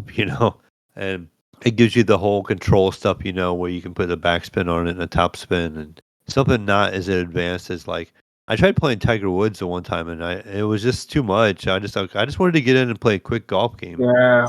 and I'm so thinking about this wasn't speaking bad. of sports games, I'm thinking about downloading the MLB The Show on the PC just to play a good sports game, like a baseball game. I think it'll be Uh-huh. fun just to play. I haven't played a baseball game in a long time, but I used to Yeah, like me them back. either. But I think it'll be fun just to get in there and play like a quick whatever mode, like the career mode or whatever. Like just get in there and start playing that. I think it'll be cool. I Just like a good quick change sports of games pace. everyone. Yeah, like a Yeah, quick change of pace every once in a while. I'll do that with the NBA games. I own yeah. a lot of them. For as much of them I don't play, I own a lot of them. Like I have like 4 or 5 of them on Steam. I have one on the Xbox, and I have one The one on the last one on PS5. I have Yeah, the so. one on iPhone is really good. NBA, I think it's called NBA 2K4, maybe. But it's on the Apple Arcade. It's really fucking good because there's no microtransactions. Everything's just kind of there. It's Uh-huh. really and it looks really nice for like a phone game. You would think like, holy fuck, like this is like a console game. Like it looks really fucking good. You're like, god damn, and it's really solid for a mobile game. It's a good basketball game. Like it's just like the consoles, dude. Especially if you have like one of the controllers, like the backbone, like I have, that you plug your phone into it or whatever. It it works really good. It's just like you're Nice. playing like a PlayStation or something. It fucking works. I don't know if Um, my phone would even work with a backbone or not because mine. I had the folding phone, and so yeah, I it's don't it's know. narrower when it's closed. So it's like a lot more narrow than a normal phone. When you have Yeah, and it's thicker. So and then when it's open, obviously it's too big to be you you you could probably pair a controller to it though, right? Like yeah, I could prop it up and pair a controller to it, and do it that way. open it and but that would be like a weird aspect ratio on the Yeah, screen. because it's like a square. Yeah, It's like so a it's square. I was not. thinking about that. It's like a square, so I don't know how that would work. I'm sure it's fine. Like I've had some games on there, but I just don't Yeah, play a ton of games on my phone. So you'd be um, surprised how good some games are, man. Like yeah, like I I said, did. I tried that the other day and it was really good. The Apple Arcade has what I like about the Apple Arcade is the no microtransaction shit. Like that's really smart for them to do that. Like Uh huh. hey, pay us $5 a month and we'll take out all the microtransactions from this shit. And we'll just give you the full version of whatever game is out there, like we put on here. Through my cell carrier, I have Verizon, and they pay for my Google Play Pass, which is kind of Okay. like Google's Android's version. And so they give you a bunch of free games, and then every month it changes and stuff. And then they give you all Yeah. these promotional things where, like, games they'll have like a thing, they'll give you like a $5 credit for all these games. So, like, if you want to get a new game and there's like a $5 pass or whatever, it'll give you that pass for free, is what they Oh, do on the nice. Google one. But the other day I did download Slay the Spire and try to play that on my phone when I was working, like 7 days straight. Yeah. Um, I That's a tried good that, game. I like and that. it was good on the phone, but I didn't stick with it because, like I said, I usually don't play too many games on my phone. But it looked great. It was included in the Play Pass on the Samsung thing, so I checked it out. But then it got me playing. The thing I played the most, and Gunny, you kind of saw it at the end of the last episode we had recorded. That card game is called Bellatro, Yeah, I and was it's watching a you rogue play that. I know it's real roguelike popular card right now. game. It's very much like not like Slay the Spire kind of a card roguelike. It's a very traditional poker hand card like game where you gotta have like a straight or a flush or a two pair or three of a kind, four of a kind, and you get so many points based on that. But then you get these jokers you can buy randomly, and they have like multipliers, and it'll add to your score by so much. And then what you got to do is like they have a small blind, a big blind, and like a boss.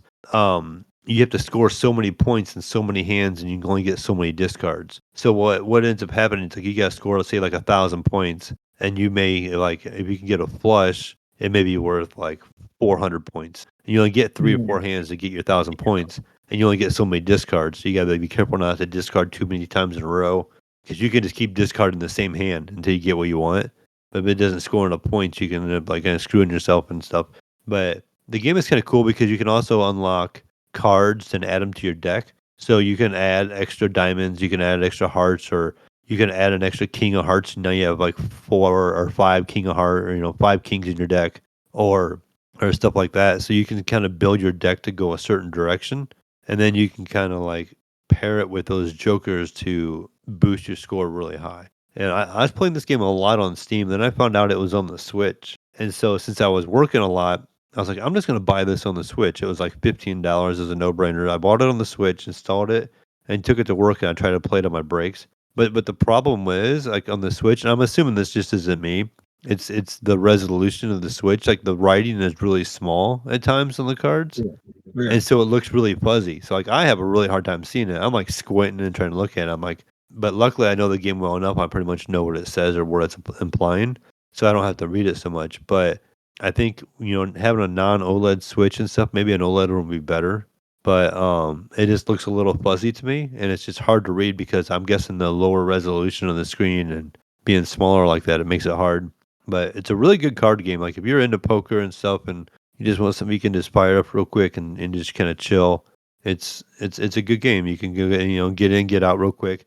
It'd make a really good phone game actually. And I guess Yeah, yeah, it would. I think it is on I've heard mobile. rumblings that it might be coming to mobile. I haven't confirmed it yet, but it would make sense. It would probably be pretty good on my phone on a phone. And that's something I would maybe play because it's something you can just between hands, you can just close it and walk away from it.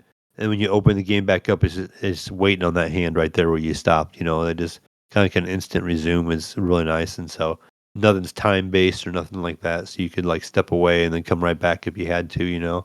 So that makes it a nice option as a mobile game. But my only complaint is like the music is kind of repetitive. The graphics are nothing crazy. It's just like a card table.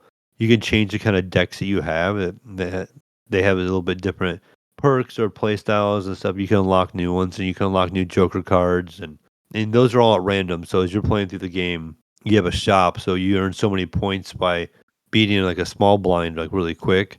You may earn so many points, and then when you go back to the menu, it'll have like a shop, and it'll have like 2 jokers you can buy, and like say one will be a 3 times multiplier for straights. You're like, oh okay, or this will double the point value of every diamond played and stuff like that. So you're like, okay, I want this one. So you buy that joker, and then you can swap them out and you can sell them too, and then pick up new ones. You can have up to 5 of them equipped, and so you can change a lot of stuff up. You can change how your hand is, and then when you get to the little boss things, like they all have these conditions that you have to meet every time, and some of them are really tricky, and some of them are really difficult. Like if I had a run where like I kept running flushes, like you get a flush, it's worth so much more points, and I could like beat all the levels.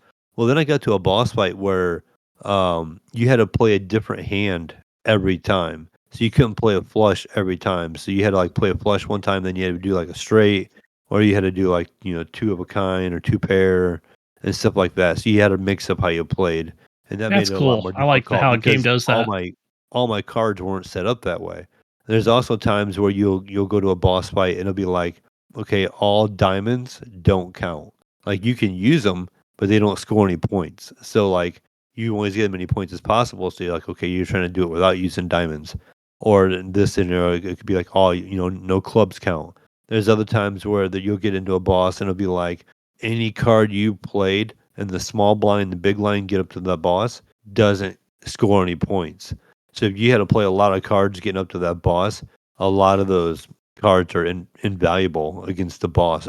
There's ones where the boss will have an extra high point total that you have to get past. He's called like the wall, and it's just different stuff like that. Like you just don't, and the game changes the order that you're gonna get them bosses all the time. So you don't know you don't know right away the first time you play the first boss you come to what it's gonna be dealing with. It could be something simple. It could be something complex. But it's a fun game. It's a nice little chill game. It's like a $15 game, and I have it on Steam and I have it on the Switch now. Yeah, Um, it's on Xbox, it's on PlayStation, but I checked yeah, it's not yeah, on it's mobile yet. everywhere. Yeah, no mobile yet, but like I said, I have heard rumblings, but I didn't confirm it if that they were going to make this like on, you know, Apple and Android, which would be kind of cool because it would be an easy game for that. And then I played a little bit of Forza Motorsport again the other day. Kind of got back into that. Completed a couple of series, and those are so long. You know, like you get in one of those races, and it just takes so long. If you do the practice, you do the 3 laps at the practice, get the experience points, upgrade the car, and then you do the race, and you got to do like 6 laps or whatever. You know, and just go through those series. You know, each series could be like 5 or 6 races, and they can take a while. But been enjoying that. You know, just really good looking game. I played on this. I moved the Xbox into my bedroom, so I play on the Samsung TV, and it still does 4K 120. So I have it set up, to do that when it can. I think that's one of the games that can do it. But for the most part, I've been playing on this here and there. And the other thing I played a little bit, I dabbled back in a little bit of Persona 3 Reloaded. I was in the middle of a dungeon run, I guess if you want to call it. They're still teaching about the game, and it's okay. Like the combat, is very turn based, and it kind of was like, hey, you can do this thing, or if you can knock everybody unconscious, you can do like this little team attack, and you have your personas and stuff you can use, and you can switch them up and stuff. But it's very much like a turn based game, like Final Fantasy was, like the original Final Fantasy style games, instead of the modern like combat style stuff. But it just not bad. Good Game Pass game, like I said. It is something fun to check out. That was a good day one Game Pass game. And today, Jesus, I tried to download Battlefield. I was having a hard time downloading it, right? It's on Game Pass. So I click on Game Pass, and it doesn't show like install. And it's like you can play it through EA Play, right? So then I go to look at my EA app, is that like not up to date. Like I haven't used the EA app in ever, right? So I update the EA app. I go back to my Game Pass, and it says I can download the game. I go download it, connects to EA. I have to sign back in. I sign back into my EA account. What does EA do? It just says preparing the whole time to download Battlefield 2042 in the bottom corner. It just won't do anything, but it says preparing. It won't let me cancel. It won't let me quit downloading, and it just goes through it over and over. I closed the app and relaunched it, and it just opens up and it still says it. I power cycled the PC, opened the app again, and it just went right to it again. It would show it, and it shows it's getting ready to like technically start downloading because it's not even downloading. It's just saying preparing. Yeah. And it won't do anything. It's not your computer, because I noticed for me when I update Battlefield I think it gets to the end and then it says, I don't know, initializing or whatever, finishing like things up or whatever. But it never yet, quite finishes. Yeah. It just wants to prepare the whole time. And I Googled a thing on it, and people were like, "Oh yeah, you got to clear the cache on the app." And I've gone through and done that, and it still didn't fix it. And I'm like, man, I might just buy this thing on Steam. It'll probably work way better. It'll probably make me use the because I'm always it's always got me logged out constantly when I first started the computer. Always logged out of the EA app. I've never really had much luck with the EA app. I don't know. I always liked when they had Origin. Origin always worked pretty decent for me, but the app has never been that great.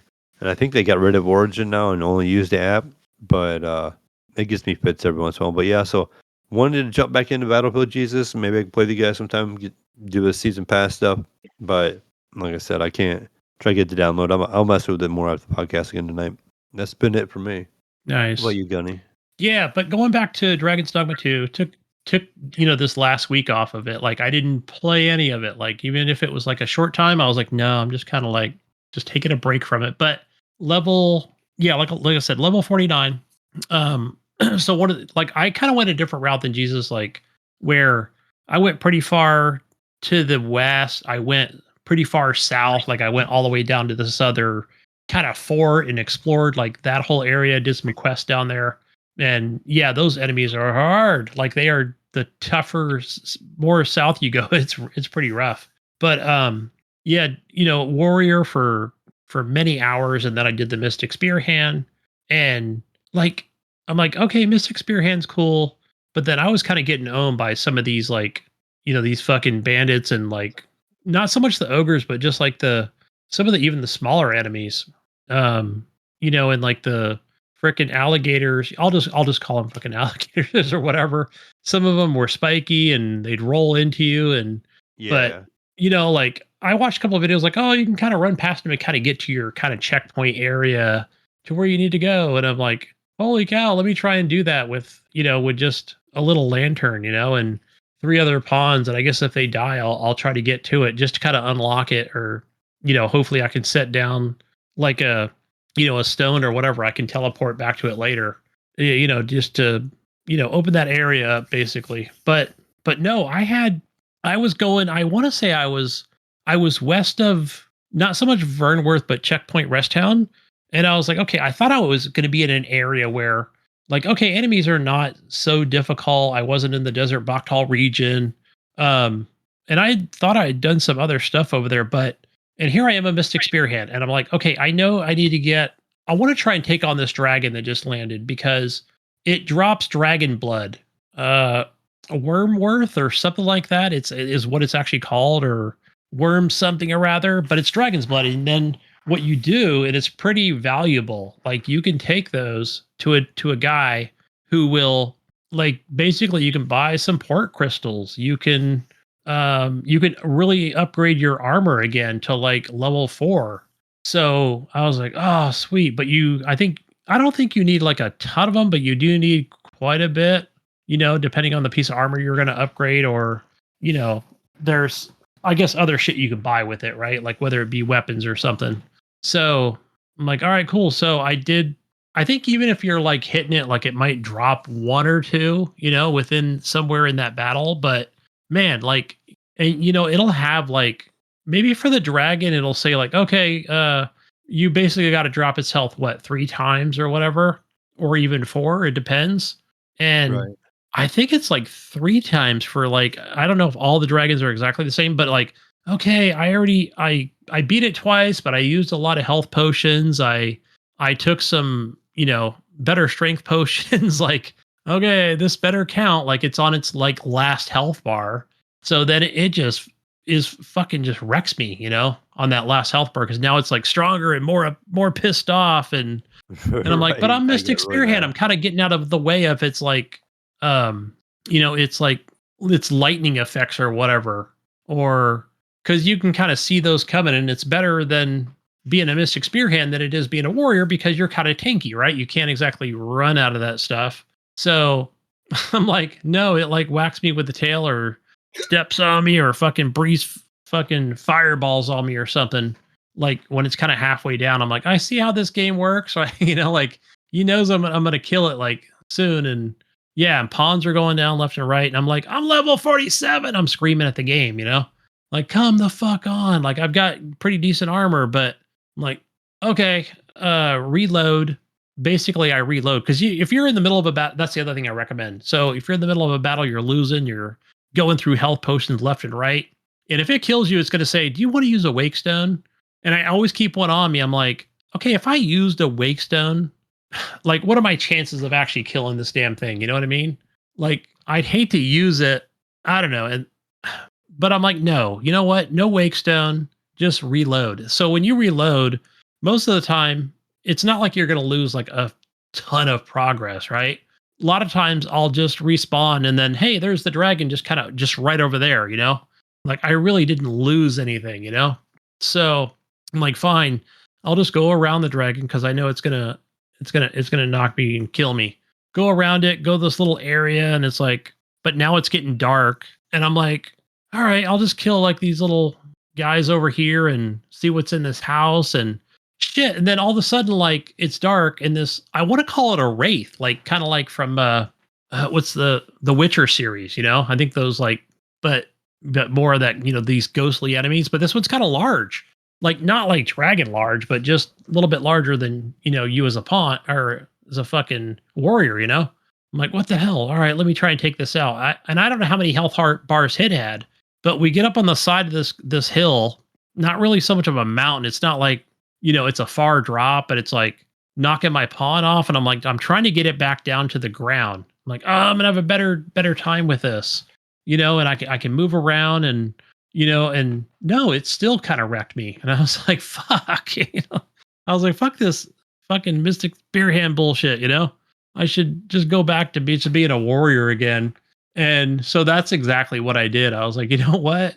Let me just go back in and turn in my little swords and get my gigantic sword out, and just kind of stay away from these enemies for now. And I'm gonna start heading south and just do more stuff in the desert region and unlock stuff. So that is the cool thing about this game, where I'm like, okay, I was getting bested, and now I'm just gonna go somewhere else.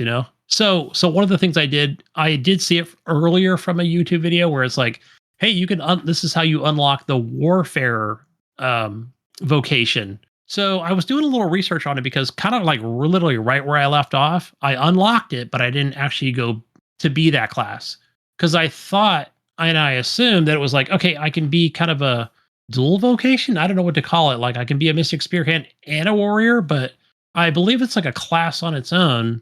But I guess you can just have any weapon, right? So you could have the two-handed sword, you could have the bow and arrow, or the staff, or whatever it is. So that's probably what I'm going to do next. Or Jesus, what I might do is, I'm thinking, you know what? I might just hit level 50, go back into Vernworth, start and just kind of wrap up the story, go into the castle. Yeah. Just do all that. And I'm gonna just do that at this point. yeah, I think I'm going to wrap it up. And then, you know what? I'll just hang it up for a little bit, and then just do a new game plus, and, see how that works out. Instead of just kind of like, I guarantee once we do the coronation, a whole lot more quests are going to open up, because there's still a whole other section of the map you got to go to, dude. yeah, There's the whole other side of the world across the water or whatever you have to go to. So, like, the story is not going to end because we go to the coronation. I think that just kind of ends that's like the first checkpoint of like the first major checkpoint of the story. You know what I mean? But when you very first start the game, and it's like the mines or whatever, I think, like, I believe I think I went down there. Like, that's literally how far I went south. Like, I already went all the way to that area. Yeah. That's kind of where I left off. Like, I actually put a port crystal down there. So, because there isn't one, like, literally you have to leave it there. Because there's no ox carts going anywhere south of Bactal. Spoiler alert, I don't know. Maybe it changes later, but like, I had to put 2 down there. Here's another thing, Jesus, where I did talk to Bill Gardner, like, when he said he was wrapping up the story, and I believe we were in, like, you can go to the guy that duplicates things. He's a vendor, and I thought I had duplicated like the travel stone, right? Like, I thought, okay, that's cool, but it still doesn't work. It comes out as a different name. If I put it down, it disappears, and I'm like, huh, that's kind of odd. It just, maybe I'm going to the wrong vendor or something. Even like the same thing with the fairy stones, right? That you actually activate fast travel.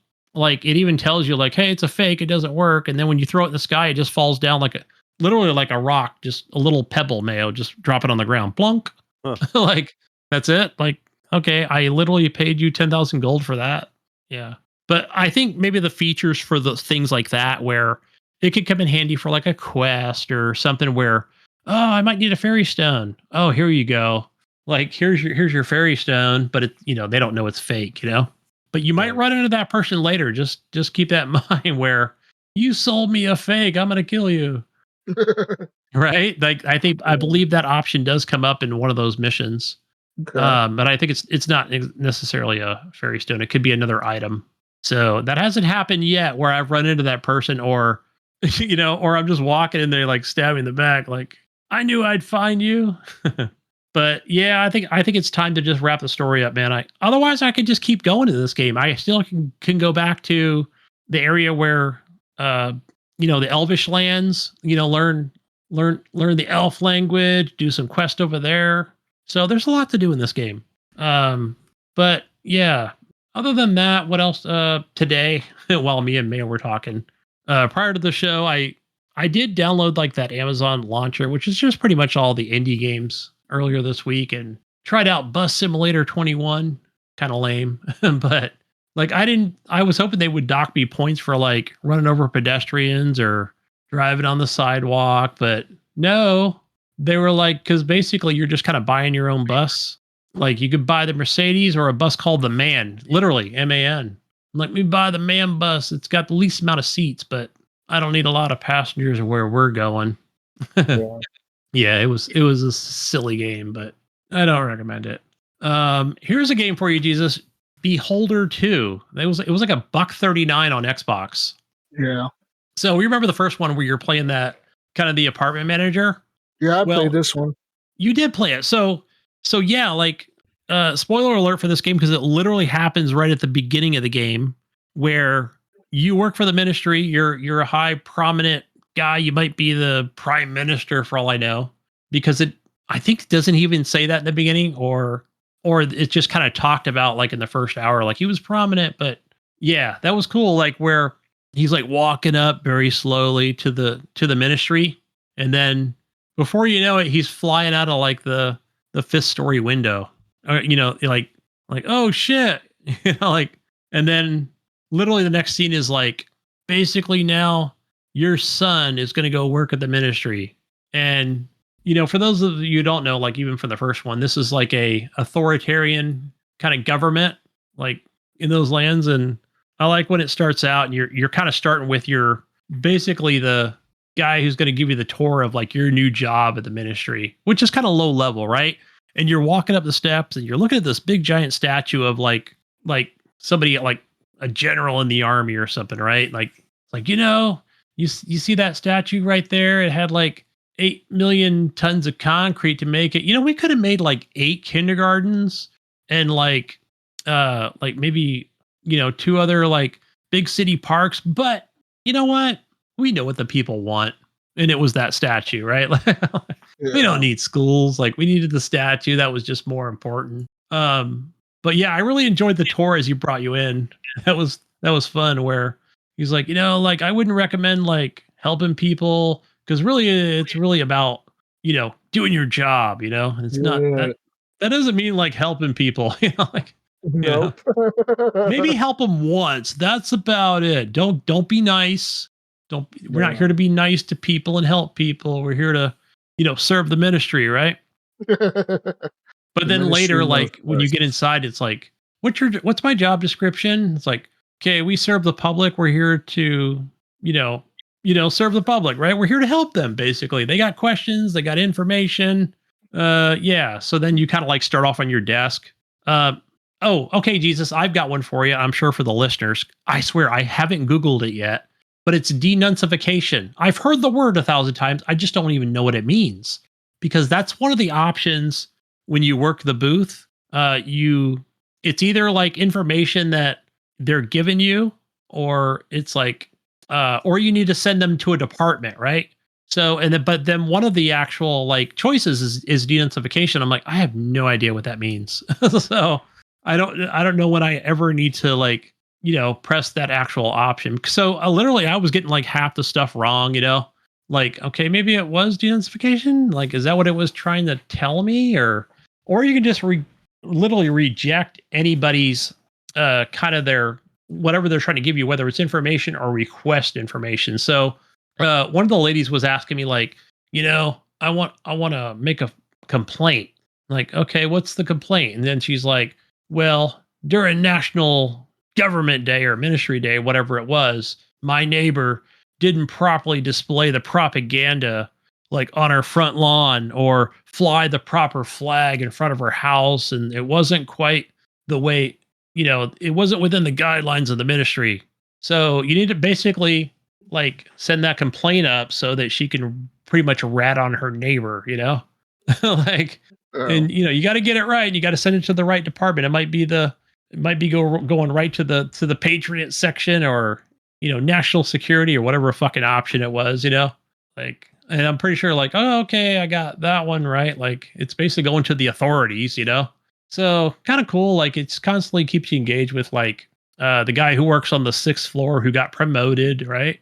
And then, but literally, just even though I got like half the stuff wrong, when I came back out, that guy who's been there working there, and he's very specific, right? I've been working here for 2 years, 18 days, and 24 hours, like he had just stats on everything, like how much concrete it took to pour into the statue in the building, and how long he's worked there, and just about everything. So, but then you go home and you meet a guy later, and he's like basically works in the internal investigation section up at the building. But he's like, hey, I'm the one that got you a job there. Like, but we needed to talk, because we need to find out how your father died. And you can be pretty fucking like, you can pretty much be an asshole about it. Like, you can't say like no, I don't want to know or whatever. But like, yeah, I really don't care how he died or whatever. Like, like just give like just some of the most shittiest answers, right? I like the options in the game.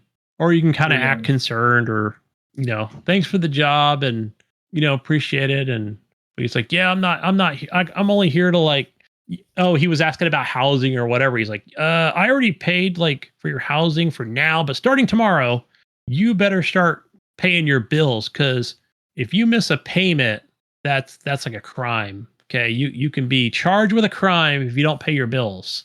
So Yeah. like damn, that's authoritarianism for you. So I don't know, it was just something new and fresh. I just wanted to try out since I really like the first Beholder. So there's that. But other than that, I just wanted to give an update on the computer. Jesus, here's a really good one. I know Mayo, he did step out for a second, but so we did get everything. We got the new case and the cooler worked because this is a pretty big cooler. So the new XL mid case fit right in there, nice and snug. Again, this is kind of our first build together because even with my 1070, I have an old mini motherboard and it was just super simple to kind of work, right? To put in a new case several years ago. So, and of course, YouTube's your best friend when it comes to like showing you exactly what to do or exactly how to do it for the most part. So we hook everything up and we really took our time. We took our time like, okay, this little plug goes here. The one thing I messed up on was the standby power on, right? Which is the little 2-pin where I kind of had it like those are easy to mess up. I had it. I want to say I didn't have it diagonal. I had it horizontal, and then even Kyle pointed out, he's like, the guy has it here as horizontal, like and like the 2 pins that are to the right." I'm like, aha, okay. So once I did that, boom, the computer turned on. I was like, okay, cool. The cooler's all lit up with its RGB, and the freaking graphics card lit up, and I'm like, sweet. But then it had this red light. I'm like, what's the red light for? And the monitor flicked on and like for a second, and then it said no signal. I'm like, okay, so what's supposed to happen now? And of course he Googled it and he's talking to his friends on Discord who have a lot of, PC knowledge as well. And they're saying, and without them looking at it, they're like, that's a CPU issue. It might be bugged out. I'm like, oh, okay. And I saw the look in my son's eyes, this is like $3,000 computer, and we're like, I could see the disappointment. I'm like, well, you know what, Kyle? Because he's like, okay, let's turn it off. Okay. So he was pretty bummed out. So the next morning, my son called me. He's like, so my friend said, leave it on for 30 minutes and it might kind of clear the BIOS. So we're not going to like be shorting out any cables or doing anything extreme. I'm like, okay, well, when you get home, go ahead and do that and let me know if everything's good. And, he's got his little PC buddy help, so I'm like, you know what? Fuck it. And I'm working, long hours on Friday. I call Mayo. I'm like, did I mention it to you, Mayo, about just that extra power cable or something? No, you didn't even mention it. Okay, because I think we kind of discussed, like when I called you and I'm like, either you mentioned it and I'm like, hold on, let me put Kyle, I'll do a 3-way call. So, and then we did that. And then I think you were telling Kyle, like, it's got that extra power cable, the 6-pin. And I saw it. I did see it on the motherboard, but I'm like, is that required? Like, were we supposed to hook that up? And apparently, man, that is supposed to be for the CPU because, when we hooked it up, we got like 0 power to the keyboard or a mouse, like nothing lit up, like nothing, like it was just completely dead. So yeah, apparently there's an extra power cable that needs to go on those Z790 whatever keyboards that that it's been on for motherboards, the newer ones for a while. The last good handful I built have all had it, and Jesus, you probably had it too. The secondary power source, but I really thought the 16 pin was going to be sufficient. Mind, like when you said something about the power thing, that was the first thing I asked you too. I was like, did you plug in the power cord on the top? Let's start right here. Yeah. And then that's when you were like, no, I don't think we did. We thought that was optional. I'm like, no, go plug that in first, and then get back with me. And then right away, that's what it was. So yeah, so he did it while of course I'm working or whatever, and he goes, man, he sent me a big thumbs up, and I'm like, yes. And I He don't goes, think he wanted to listen to you, and that's why I thought maybe you brought him in the phone call so he would listen to yeah, me or not. But he was like, "Yeah," was talking to me, and I'm like, "All right, plug this thing in." And I was telling him what he had to get, and I'm like, "Where it plugged in the back." And then he was like, "Okay, I'll try that," and I was like, "Yeah, just guys let me know, keep me posted, from there." But he never said any more after that. But I figured that's probably why you wanted, the three-way call, or whatever. They can hear it from me and not from you. He might right, be willing yeah. to try it, but. Because I'm sure he was like a little, like, okay, we don't want to blow this thing up, man. Like, what do we Yeah. do? Is it okay? Like, we don't want to add too much power to it, or yeah, send over voltage or something silly. But yeah, I think we were just careful and cautious. Well, not so much about building it on carpet. Like, we were just doing it. We kept touching the case with everything and Right. the screwdriver, and They're pretty trying to do the best we resilient. can and not move around and cause static electricity. But Yeah, they're pretty resilient, but yeah, you don't necessarily want to do that, not minimize how much static you can introduce to it. yeah. Small apartment, right? We're like, okay, we can't build it outside or in a small kitchen on a table. We're afraid we're gonna drop something. But yeah, but other than that, like, I came home and he was super excited, and he's got his new 4K 144 hertz monitor, right? And he's like, I'm playing Roblox 500 frames a second. Like, he was just over the moon with it, right? And I'm like, okay, well, like, can you play a AAA game? I want to see how the only one I could think of like that he bought like a year ago was uh Elden Ring. Like, I know he owns like a couple Assassin's Creed games or something, or like something. Like, he goes, well, you know what, Dad, the first thing I want to play is I want to play Minecraft with the high end shaders, right? Because he plays he plays a lot of indie games, but and I'm like, okay, well, let's see how that goes. And then he fired that up, and it was quite cool to see, like, he's getting 60 with the high end fucking shaders, and like just seeing how fast the world loads as he as he flies around or whatever. Like, man, that thing would still be chugging on my system, so yeah, so I'm happy for him. I don't get to play it. I still got to stick with my 1070 Ti, but I'm Right. okay, right? I'm over here, I'm a hobo console guy, so I'll just have to wait, till it's my turn for the upgrade. So, but other than that, thank you, Mayo. I appreciate it. That was a big help. Like, Oh, yeah. It I was don't just a think we little would bit have. of blind luck because, like I said, I didn't really ask much about it, and then didn't even look at your build or the wiring or anything. I was just like, "Hey, just check that. Make sure that's the first thing you check." And I don't even know why I thought of that. Of all things, be like, make sure you have both power supplies plugged in. Both power inputs. And sure enough, when you were like, "Oh no, we only had the bottom one on," that's when I was like, "Okay, that could very well be it." And sure enough, it was. So. Yeah.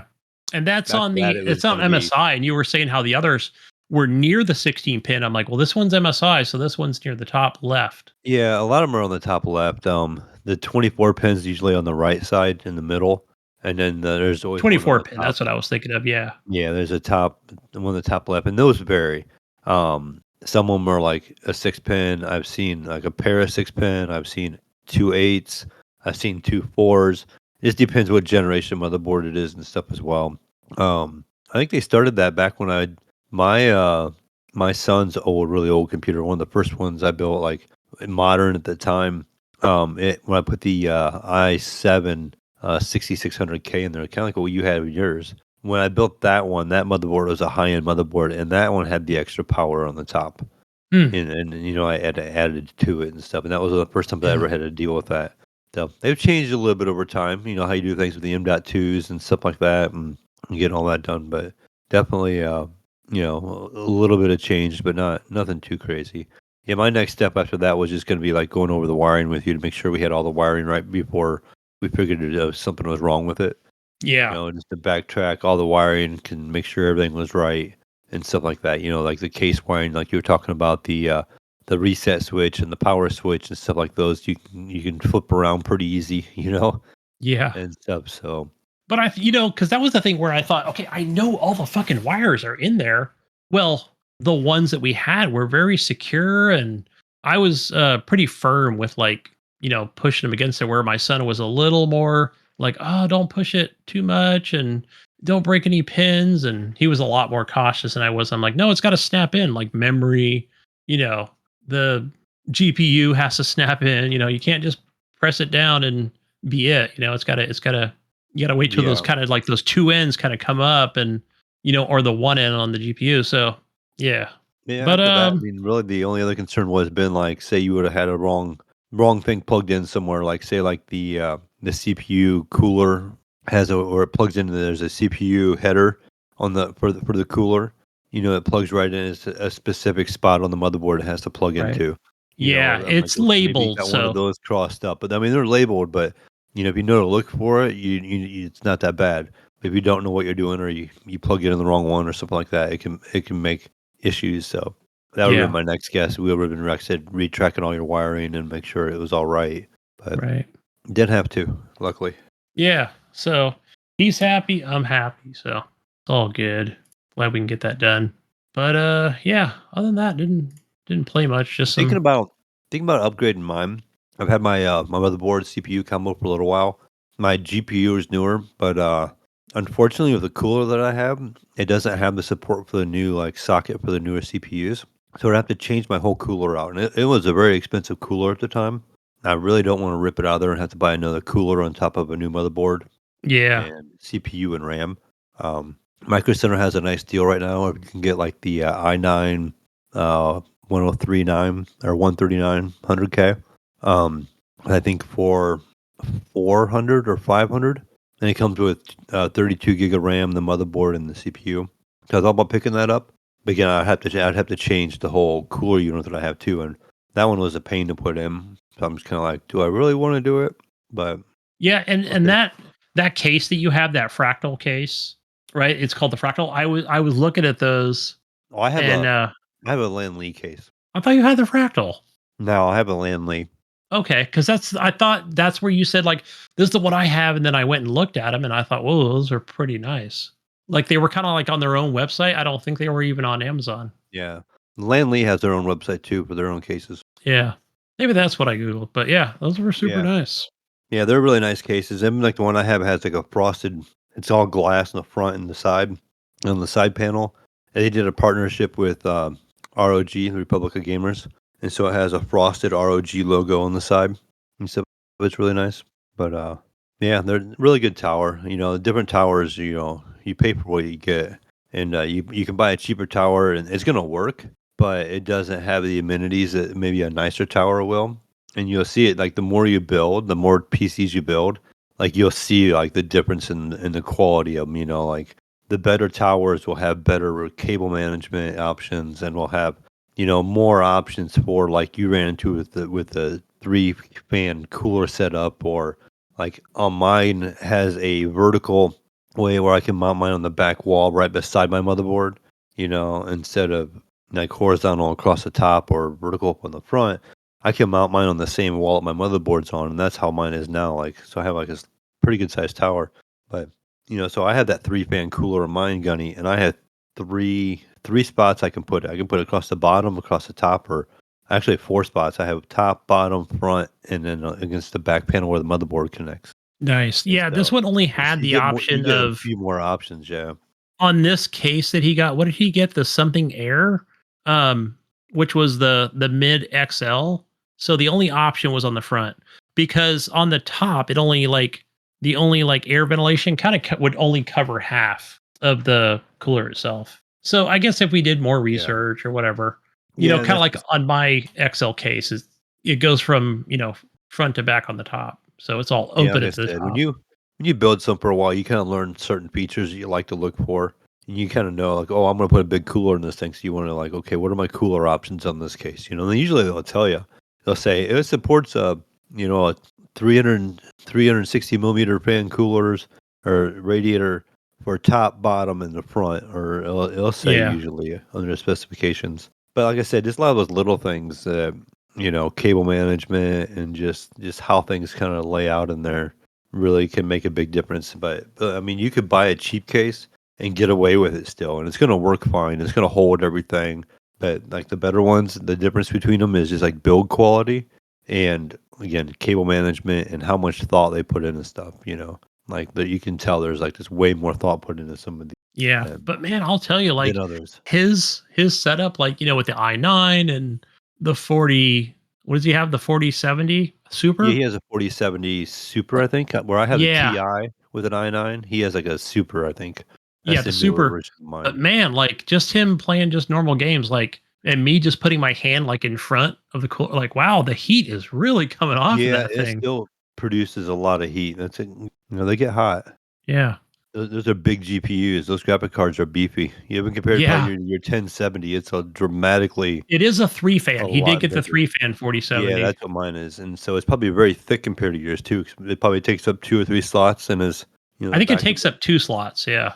Yeah, yeah, that's what mine does. Mine like takes up like 2.5, and yeah, beefy graphics card these days. Like I remember they come with like some of the newer ones. They come with a little kickstand on the bottom. You can like put up underneath it to like Oh, support so it it and doesn't stuff. sag or something? Like, Yeah, yeah. wow. Or you can buy some towers actually have it built in.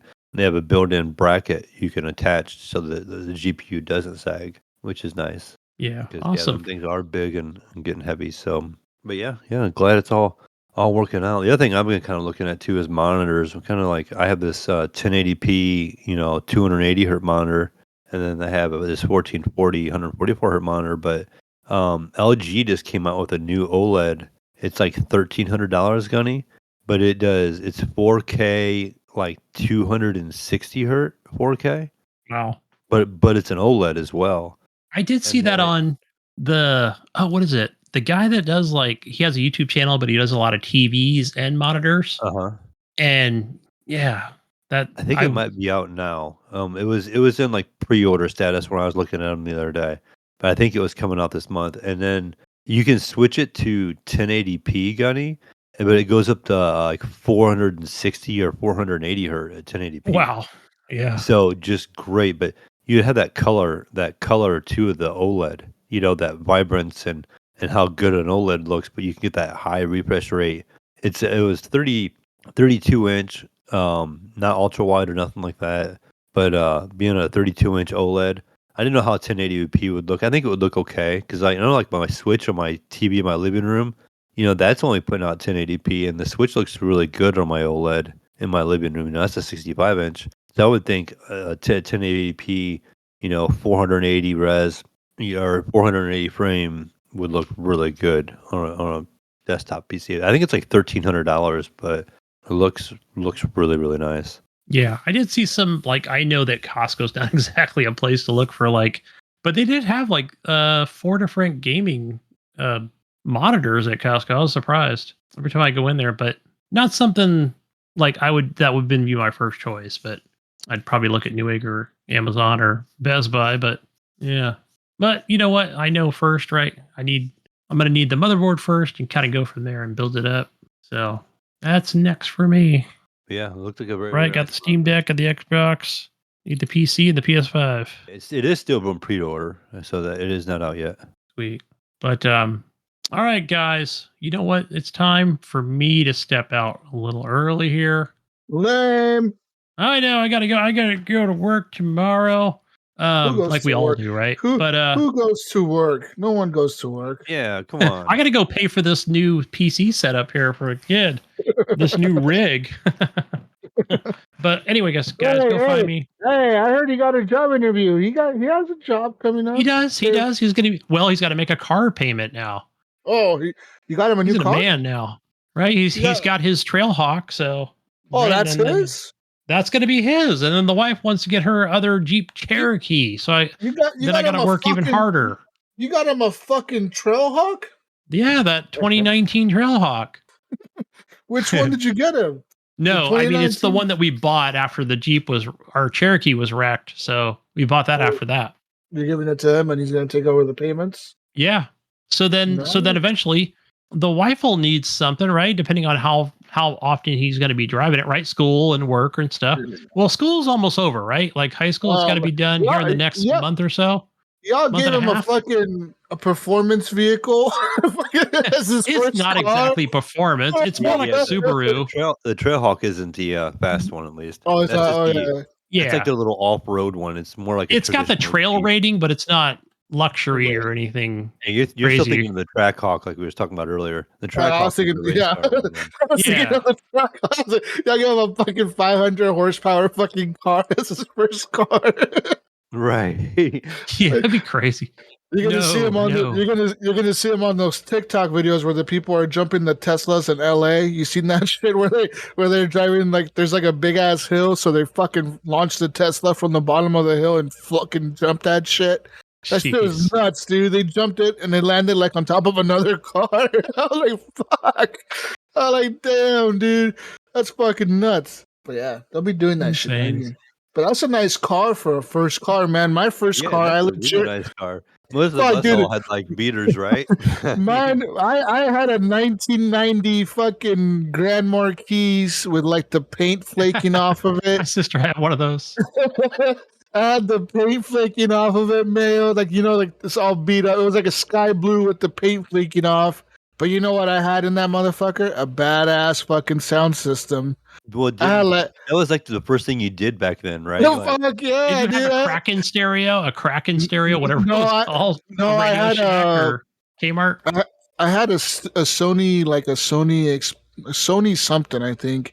And then I had like two 12-inch subwoofers in the back in the box they would fucking light up blue when the bass hit. Yeah. That shit was nice. I had my very first car was an '84 Camaro of all cars, right? But it wasn't like a cool Camaro, like people think, Yeah. oh, you had a Camaro. Like, it was like this old beat up, like You know, really that's rough. It was like the V6 model, right? And it was like the motor wasn't, I don't think, the original motor. Like somebody put a different motor in it, but it was still a V6. Yeah. And the dash lights barely worked half the time, like where the gear shifter lever was to like put it, because it was an automatic. None of those were lit up, But yeah, I ended up putting speakers and stuff in that thing too. Like I put the little bass cannon to get back into the back, and then had the little subwoofers in the back with the amp and everything back Nice. there. That was the thing back then. That was the thing back then, bro. And then I had like I remember the muffler fell on it one time. Did you use the coat hanger? Did you use the coat hanger to put it back up? The good old metal coat hangers were great for that. Listen, I had to go to the library for some reason. So it's a library, but the library in the town had like a very steep like incline in the driveway, like a very steep incline.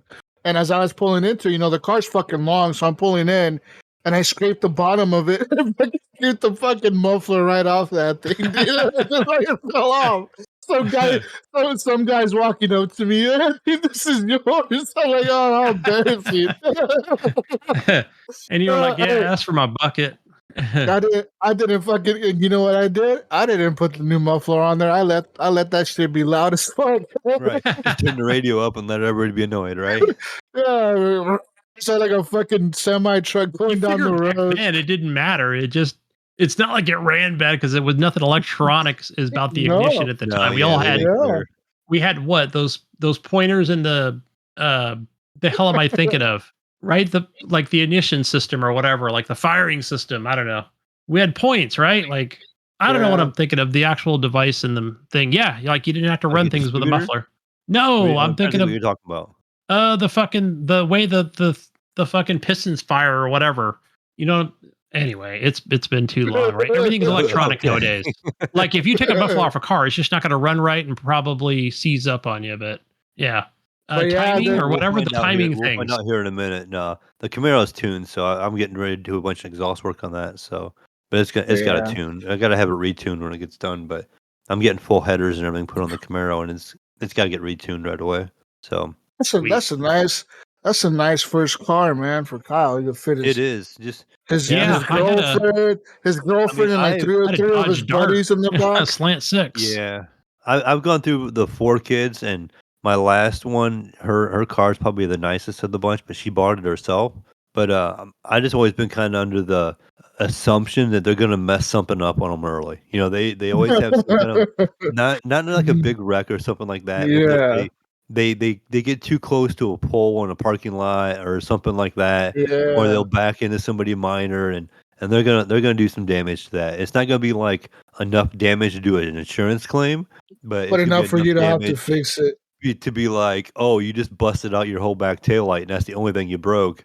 Yeah. But just have to buy a new taillight or something like that. So it's like little things. But Yeah. hopefully he can avoid all that stuff, So. Oh boy. Yeah, I hope you can too. It does have that, like, it doesn't None of have all my that cool kids stuff did, you but have, Jesus, but it does have like the backup warning thing or whatever, which Yeah, is so pretty that's cool. good. Like when we come into the complex, right, and you've got the poles, like underneath the apartments or whatever, like Yeah. it'll beep at you when you go to back up, like, yeah, I know I'm close to the pole, but thanks for the warning. Yeah. And it's got the backup camera like most cars do, and There you go, man. That's a nice car, man, for a first time. Insurance probably won't be very cheap. I don't think it's super expensive, like, because Yeah. it's not a sporty Well, car, but if he's under your insurance, it probably won't be much, but I mean, yeah, I mean, all my kids. I mean, my past experience, Gunny, like they just automatically, especially being a boy. At least it helps because he's over 18, so yeah. that'll help. But like when my kids got their license at 16, it was almost an instant guarantee, like 200 a month, regardless of what they're driving, on oh top yeah. of what Yeah. I was already paying. So yeah, I would expect probably like a 200 a month increase. You probably don't know. It Yeah, we happened whenever recently I gave switched to her, like so. State Farm or Farmers or something. I forgot what they Yeah. You just gotta be said it was. careful when they Yeah. start I if had they have a accidents or claims or speeding tickets, that's where it gets kinda hairy. Yeah. Like, my yeah. one daughter liked to speed a little bit, so she was getting speeding tickets, and, so her insurance kept going up, and then finally she got to the point where she was like, "My insurance keeps going up way too much money," and I'm like, "Yeah, slow your butt down, and it won't happen, quit getting speeding tickets, and then that'll come Yeah. off your record eventually, and your insurance will go back down," and she does better now, but All right, guys. Well, I'm out of here. Go find me.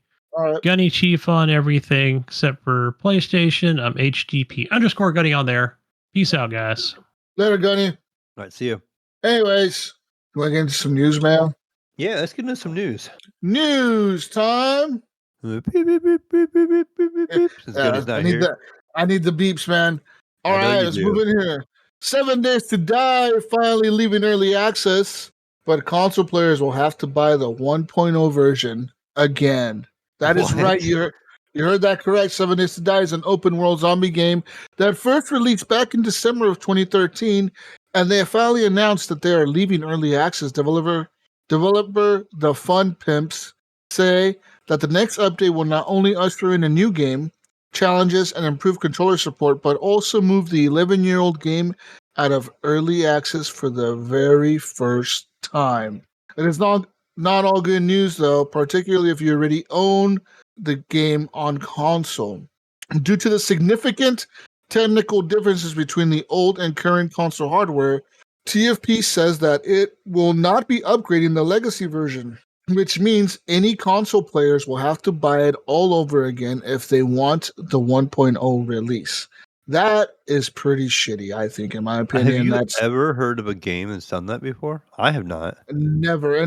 And I understand why they're trying to say, like, hey, look, we had to develop this for the PS5 and the Xbox new one or whatever, the series consoles. So I get that they're trying to say that, but at the same time, it's like, but wait a minute, you wouldn't have never been able to do that if these guys would have never supported you in the Right. first place. You know what I mean? And then That doesn't it make just any it's just like sense. most games we've seen, if there's like a new version of it, they just remaster it or remake it and you get it. You know what I mean? Like Yeah. how many times has Xbox done that or something like that where they remastered stuff and so it's possible. They just don't want to fit the bill, I guess, maybe. I don't know. Like obviously they put in the effort, so they're gonna have a Yeah. version already.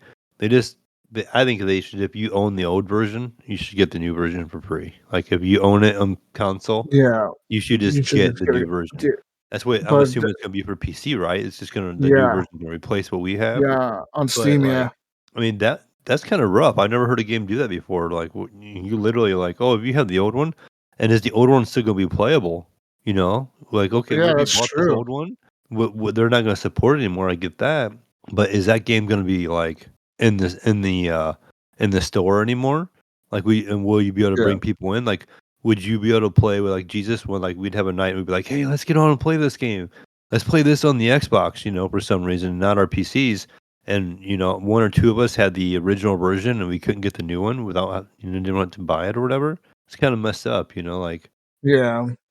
They say that they are working closely with both Sony and Microsoft to provide a discount to digital legacy owners on their purchase of their new console edition. That's for digital owners, not for disc. I don't know if it's even on disc. Maybe it is. Maybe it's not. I don't know. And they will be removing the legacy early access version from console storefronts. They also said that PC players will have access to the full release for no additional cost. All players will have to start over, though, as they say your existing save file will not be compatible with the numerous new changes they're implementing with this patch. The team was unable to provide a solid release date for the full 1.0 release, but they say they're aiming it for release only a few weeks after the launch of PC 1.0 stable, which is expected in the next few months. From today, the 22nd to the 29th on April, PC players can pick up 7 Days to Die for 76% off its usual price. So there's that. That'll, if you're thinking you're going to play this game, Mayo, and when it comes out at 1.0, if you want to just pick it up now, you can at a 76% discount. So there's that. And yeah. Yeah, I already have this game, but I think you have it as well. I think we kind of played it together. I don't think I have this game. You didn't get. I know Gunny got it, and I know I Gunny played with must. Gunny and Nico and a couple. I might get it. I mean, how much is it? 7 days to. I think it's on sale right now. It's $5.99. I might just pick Yeah, it it's up. on sale. What's the regular price? Like $25. Yeah, see, like, isn't that crazy? So, like, you're gonna pick it up for like $5.99, and then the people on console that bought this game already may have to pay the $25 again. You're gonna like get in there for $5.99. Well, 25 is the early access price. What's the real release price? What's the real price? And then top of the, if you bought the early access version on console and then have to buy it again, well, I think the console sales are probably not going to be very good. I don't know about you, but I have a feeling they probably won't sell a whole lot because a lot of people are like, "Fuck you, I ain't buying this again." Except your diehard fans. We'll see. Kind of steep to get in there. Well, yeah. Anyways, in other news, Helldivers 2. Allegedly in early discussions to debut on Xbox, bringing freedom, justice, and security to the galaxy in Helldivers 2 continues to be heaps of fun if you got a PlayStation 5, that is. Xbox players are currently left on the sidelines watching afar as terminus and automatons are nuked into the high interstellar heavens. However, that could change in the future as discussions to make Helldivers 2 on Xbox ports are rumored to be in progress. So, there's that. Yeah, I think that'll that happen. was going to happen. Yeah, I think it will too. I think it will. And move on to more news. City Skylines 2. Developers, they have apologized for the state of the game, and we've let you down. Months after release, City Skylines 2 developer Colossal Order and publisher Paradox Interactive have issued an apology over the poor state of the game and its recent DLC Beach properties, along with the lack of updates to address player concerns about performance and the lack of content. They said, "We see and understand the disappointment many of you have expressed after the release of City Skylines 2 and the recent release of Beach Properties. We've asked for your patience and support, and you've shown those. In return, we have let you down. We thought we could make up for the shortcomings of the game in a time frame that was unrealistic and rushed out a DLC that should not have even been published in its current form. For all of this, we are truly sorry." That was from Colossal Order CEO Marina Halikainen and Paradox Deputy CEO Matthias Ligia, and they said that in a joint statement published on the Paradox forum today. In response, the developers will be issuing refunds for people who bought the Beach Properties DLC and will change the pack to be a free DLC. Ultimate Edition players will not receive refunds, but they will get 3 additional creator packs and 3 radio stations. So there's that. Currently, did you know they had a Beachfront Properties DLC? Did you? I have not, because I play. I think I have the Xbox version that I've been playing, so I don't know that the DLC was out. Is the game really that bad? I haven't tried playing it. It's not the best. City Skylines 1 was just really. By the end of that game, man, right now, that game is really fleshed out. It's really good. You can do a whole bunch of things with it. You can mod it and add some really cool shit to it. And that's the problem with this one. It doesn't have all that. It doesn't have all the mods yet. It doesn't have the DLC. It doesn't have the stability. The old one probably didn't have that either, right? Like, it just took time. At launch, it took time. It definitely did. Yeah. And so that's the thing. But people wanted it right away at launch. And that's when these guys came out. They couldn't do it at launch. They fucked up because they said, "Oh, we'll try to get a timeline going," and they failed on the timeline. And that's the problem, that they're not being fast enough at fixing it. I mean, and people are because pissed. you see all this stuff about people getting laid off and this and that. Yeah, they're having a hard time getting it. out Yeah, game mode so fast enough. the other thing about City Skylines is that it's a very power hungry game. So you need a pretty decent PC to play it at high Right. resolutions. And like if you don't have a good PC or a good GPU, good CPU, you're gonna struggle, man. So yeah. A lot of the people with older hardware like 1080s and older like Gunny's i5s, PC, i3, the one that he has, and yeah. like Ryzen 5s and Ryzen whatever the other one's 3, isn't it? Whatever. People with those are having troubles with it. But hopefully they get it fixed. In other news, whoa, what the fuck is this? An Xbox VR headset is on the way, but it's a limited edition Meta Quest. Microsoft is now teaming up with Meta to create a limited edition Meta Quest VR headset that's inspired by Xbox. While both Microsoft and Meta aren't sharing full details on this VR headset, it sounds like it's going to simply be a skinned Meta Quest 3 or a future unannounced version that comes bundled with an Xbox controller. Oh, wow, what a surprise. Didn't we talk about this in the past, how they should just put an Xbox controller with it? You're right. We've said this. We've said this before. We're like, they should just put an Xbox controller with this shit and call it good. Yeah, And guess what? That's what they're doing. That's what they're doing. So, yeah, whatever. Who cares? That'll come eventually. It'll probably be a black one with lime green on it or something for Xbox. On the article, it kind of has a picture. I don't know if that's what it actually looks like or not. It's like black with like green padding. It's probably something like that because they could just make it an easy black Meta Quest. Like my Rift S is black, and then you could just change out the padding where it goes around your eyes, and that's green. They could just swap that out. Really easy to do. Yeah. You excited, Jesus? You gonna go out and buy one now? What do you mean? Are you gonna go out and buy headset? yourself your Xbox branded No. Meta Quest 3? Fuck no. In other news, gaming giant Embracer Group is splitting into 3 different companies. The Swedish gaming conglomerate Embracer Group announced plans on Monday to split themselves into 3 distinct games and entertainment companies: Asmodee Group, Coffee Stain and Friends, and Middle Earth Enterprises and Friends. These will be separate, publicly listed companies, according to Embracer, which says the move will allow each entity to focus better on their respective core strategies and offer more differentiated and distinct equity stories for existing and new shareholders. This move towards 3 independent companies reinforces Embracer's vision of backing entrepreneurs and creators with the long-term mindset, allowing them to continue to deliver unforgettable experiences for gamers and fans across the globe. Embracer Group, which is known for acquiring a lot of franchises like Tomb Raider and Lord of the Rings, have been aggressively restructuring since losing out on a $2 billion partnership deal last year. Since then, the company has shut down several projects and studios, they've laid off employees around the globe, and sold Borderlands developer Gearbox to Take-Two Interactive for a fraction of the $1.3 billion that it was valued at when they purchased it 3 years ago. So, yeah, they've lost a lot of money apparently. So the new companies were broken down as followed. Middle Earth Enterprises and Friends. This company which will be renamed from the Embracer Group, is described as a creative powerhouse in AAA game development and publishing that will retain the ownership of the Dead Island, Killing Floor, Kingdom Come Deliverance, Tomb Raider, and the Lord of the Rings IP.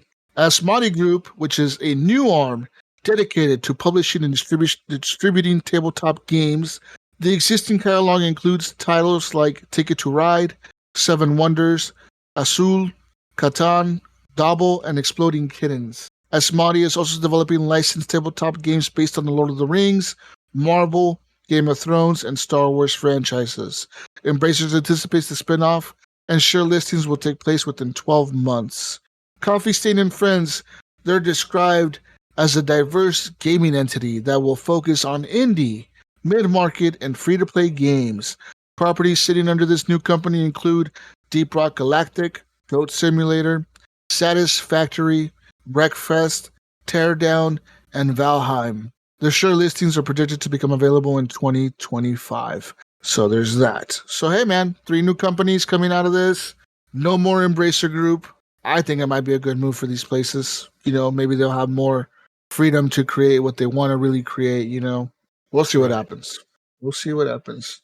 What is this? In Nashville, Tennessee, a man was arrested after police said he robbed someone at gunpoint in a Walmart parking lot, Mayo, during a Facebook marketplace exchange. According to this arrest affidavit, Seth Waters was selling a PS5 for $150 on the social media platform and agreed to meet a potential buyer in the Walmart parking lot on Dickerson Pike on Friday, March 29th. The buyer approached Waters' vehicle and, upon seeing the PS5 in the passenger seat, handed Waters the agreed upon amount in cash. Waters then counted the cash and asked where the rest of the money was. The man told police that he refused to give Waters more money, and that is when Waters pulled out a black semi-automatic handgun and began to drive away with the money and the PS5. The man told police he was walking alongside the moving vehicle and asking for his money back when Waters pointed the gun right at him, so he stopped. Waters then reportedly drove off in the direction of Dickerson Pike, according to the affidavit. During the investigation, detectives were able to match Waters' description to another incident on April 3rd, where he was arrested on an unrelated outstanding warrant. He was arrested and charged with aggravated assault with a deadly weapon on Friday, April 19th. People who frequently shop at Walmart location, including Gary Peace, said they try to be aware of their surroundings and identify any potential scams on social media. If you're going to do something, meet somewhere it is safe. There is no safe place. It's just a wide open. This is not a safe place. It's just a wide open place. You can pretty much do what you want to do around here and get away. It's best to go to a place where authorities are at. Someone around you can at least holler, hey, or something. So is it normal? Like, I know, like around here, like in Columbus, there's like some of the police stations have a meetup spot in their parking lot. Most of them do. I know the ones here in Oregon do. They have like it's all lit up. Like they have like camera. Yeah, they have like cameras and like floodlights and shit all around there. Like even at night, it's like super bright. They have like multiple lights in different directions and like cameras everywhere. Yeah. So I guess if you're gonna do that, that would be the best route or the safest route. I think if you're gonna sell something or something that's kind of like. I've always told this story, and I know I've told it in the past where. Back in the day, I bought a 360 from a guy, and I went to his house, and it got a little sketchy, man. It really did. I ended up buying the console, but for a minute, I thought I was going to get set up, dude. I was like, holy fuck, I'm in here by myself. My buddy was waiting for me outside in the car, so I'm sure after a while, my buddy would have came to the door and be like, what the fuck's going on, But, like, it was really sketchy, dude. The dude started getting aggressive with me for a second. And I was like, yo, you need to calm the fuck down, man. Like, what the fuck, But then it crossed my mind, like, I'm in this person's house. Like, if this guy, if this guy has a gun or something, he could just shoot me and say I try to attack him, Like, the only other witness is his girlfriend that's here, and she could lie for him. In the car. Right. And my friend's in the car, like. This is not a good situation to be in. After that, I'd never ever go to anybody's house. Never. I used to do it before. I used to go to people's houses and shit, to buy shit, but not anymore, man. Not anymore. I don't trust it, dude. I'm like, no, I don't trust it. I don't trust it, man. Like, that was really sketchy. A good idea in today's age, like it'd be just too easy for something to go wrong. Another news: Microsoft's Xbox has taken over Sony's PlayStation Store. That's right. Microsoft's Xbox platform has effectively taken over its arch console's rival storefront. So there's that. I mean, have you noticed that? I saw this article the other day, right? And I was on my PlayStation Store, and I have not seen where it necessarily took it over. I have seen some advertisement for Sea of Thieves, and I've seen some stuff for Grounded. Maybe Call of Duty advertisements. Yeah, I didn't really see advertisements even. Microsoft currently has more games on the PS Store's top 25 bestseller list than Sony does. This list includes 2 Fallout games and 2 first-party Microsoft titles that were previously only available on Xbox consoles. So they're just saying that based on the publishing rights that Microsoft owns on the top sellers on PlayStation, it's mostly Xbox. I mean, that's what they're saying here. Too, right? Like, you put in that Fallout show, dude. First-party game. That Fallout put Spider-Man 2 on there when Spider-Man 2 came out, and this came out at the same time. Spider-Man 2 would have been in front of it. You know what I mean? So, like, there's nothing really coming out right now for the PS5 except for Rise of Ronin. It beat out Rise of Ronin, which is great. But, when I was looking at the top 10 today, actually, on the store, I did see, I think Sea of Thieves was on Yeah. there and stuff, but I was like, that was the only one I seen. That's what made me think about the article because I was like, oh, there was one game out of the No, top Fallout is 10. pretty popular at the moment, especially because they announced Yeah. that But update coming Fallout, I out, don't really consider like, yeah, it's an Xbox game now because it's Bethesda, but it's but not really theirs. it's always been on PlayStation, right? Like Yeah, it's not like it's new to it's PlayStation, never. Yeah, And it's Fallout's not. I just big mean, everywhere right now. You know what I mean? Like oh you look fuck at yeah! Like I Steam, it's said, like because that series has really brought it back I to life bought it, here. dude. Like I bought it. I bought you the game know, of Game the Pass is game the other day advertised. on Steam. I turned on my Series X the other day, and there's a whole line under Game Pass, Fallout, and it shows like a Fallout 76, New Vegas, Fallout 3. It shows all those games on there. If I open it up on Game Pass on the PC, it's the same way. Steam has like 2 or 3 of them in the top 10 in sales right now because they're running a sale on them as well. So I guess if you've seen Yeah. the series and you never did buy them or whatever, you know, I mean, I'm intrigued. I wouldn't mind go back and playing one again. I thought about it, and especially like with newer hardware to go back and play an older game with newer hardware to get it to run, like really good and a higher frame and stuff like that. It'd be nice. Yeah, I bought Fallout and all the DLC, the Game of the Year edition, for like $12 the other day. So The 70 is it 76 or Fallout 4. about 4? Yeah, Is because is that's the one 76 that's the open world one, right? The 76 kind is of the online online one, one. Yeah, I bought right? Fallout 4 because I wanted to play it, but I own 3. four was on sale the other day for like $10 for everything, like all the DLCs, and that's the one that's getting the big mega update here next, like in the next 2 days or 3 days. It's Nice. getting like ultra wide support, PC enhancements, like RTX support, all that bullshit. It's getting it all like it's going next gen pretty much. That'll be nice. Maybe I will pick it up then myself because, like I So said, I yeah, own 3. I think the sale is maybe over at this point, Yeah, I'm gonna but look it up while we're still going through the news. but yeah, I It's mean it's only $20 20 right now bucks. on Steam. It's $20 on Steam right now. That's how much I paid for the. I think I paid actually less than that for the Ultimate Game of the Year Yeah, the Game edition. of the Year edition is 40. So I paid like 17 for it, I think. And it says I own the DLC, but I don't know how the fuck how the fuck do I install this shit? Right, I hate it when you never how to find the DLC. Do you have games that you do that with? Like you get Yeah, DLC and well, you can't. I remember Evan when he it, was busy it and he says got the here, right? It DLC says for here maybe I Dying own Light. this, He couldn't and I figure out how to can't. get to it. I own this DLC and it doesn't let me install it. It says downloadable content. This requires the base game. Okay, I have the base game installed, but it says select a purchase option. I already bought this. It's in my library. It says available content, but it don't let me. I don't know, man. Maybe I gotta launch the game first and install it through there. Jesus, I can get Fallout. Oh, it's 3. They have Fallout 4, the regular edition, for $6 on CD Key. Oh, apparently my DLC is installed. Okay. So yeah, maybe I'll launch this tonight and start it up, and then when the patch comes out on Thursday, I will be able to compare what the differences are. But I know that it's getting ultra wide support and all that shit with the new patch. So there's that. But that's all I have for news, man. I kind of need to get out of here, so Okay. we should get this wrapped up here in a second. Let's go real quick and say where we could find you, Mayo.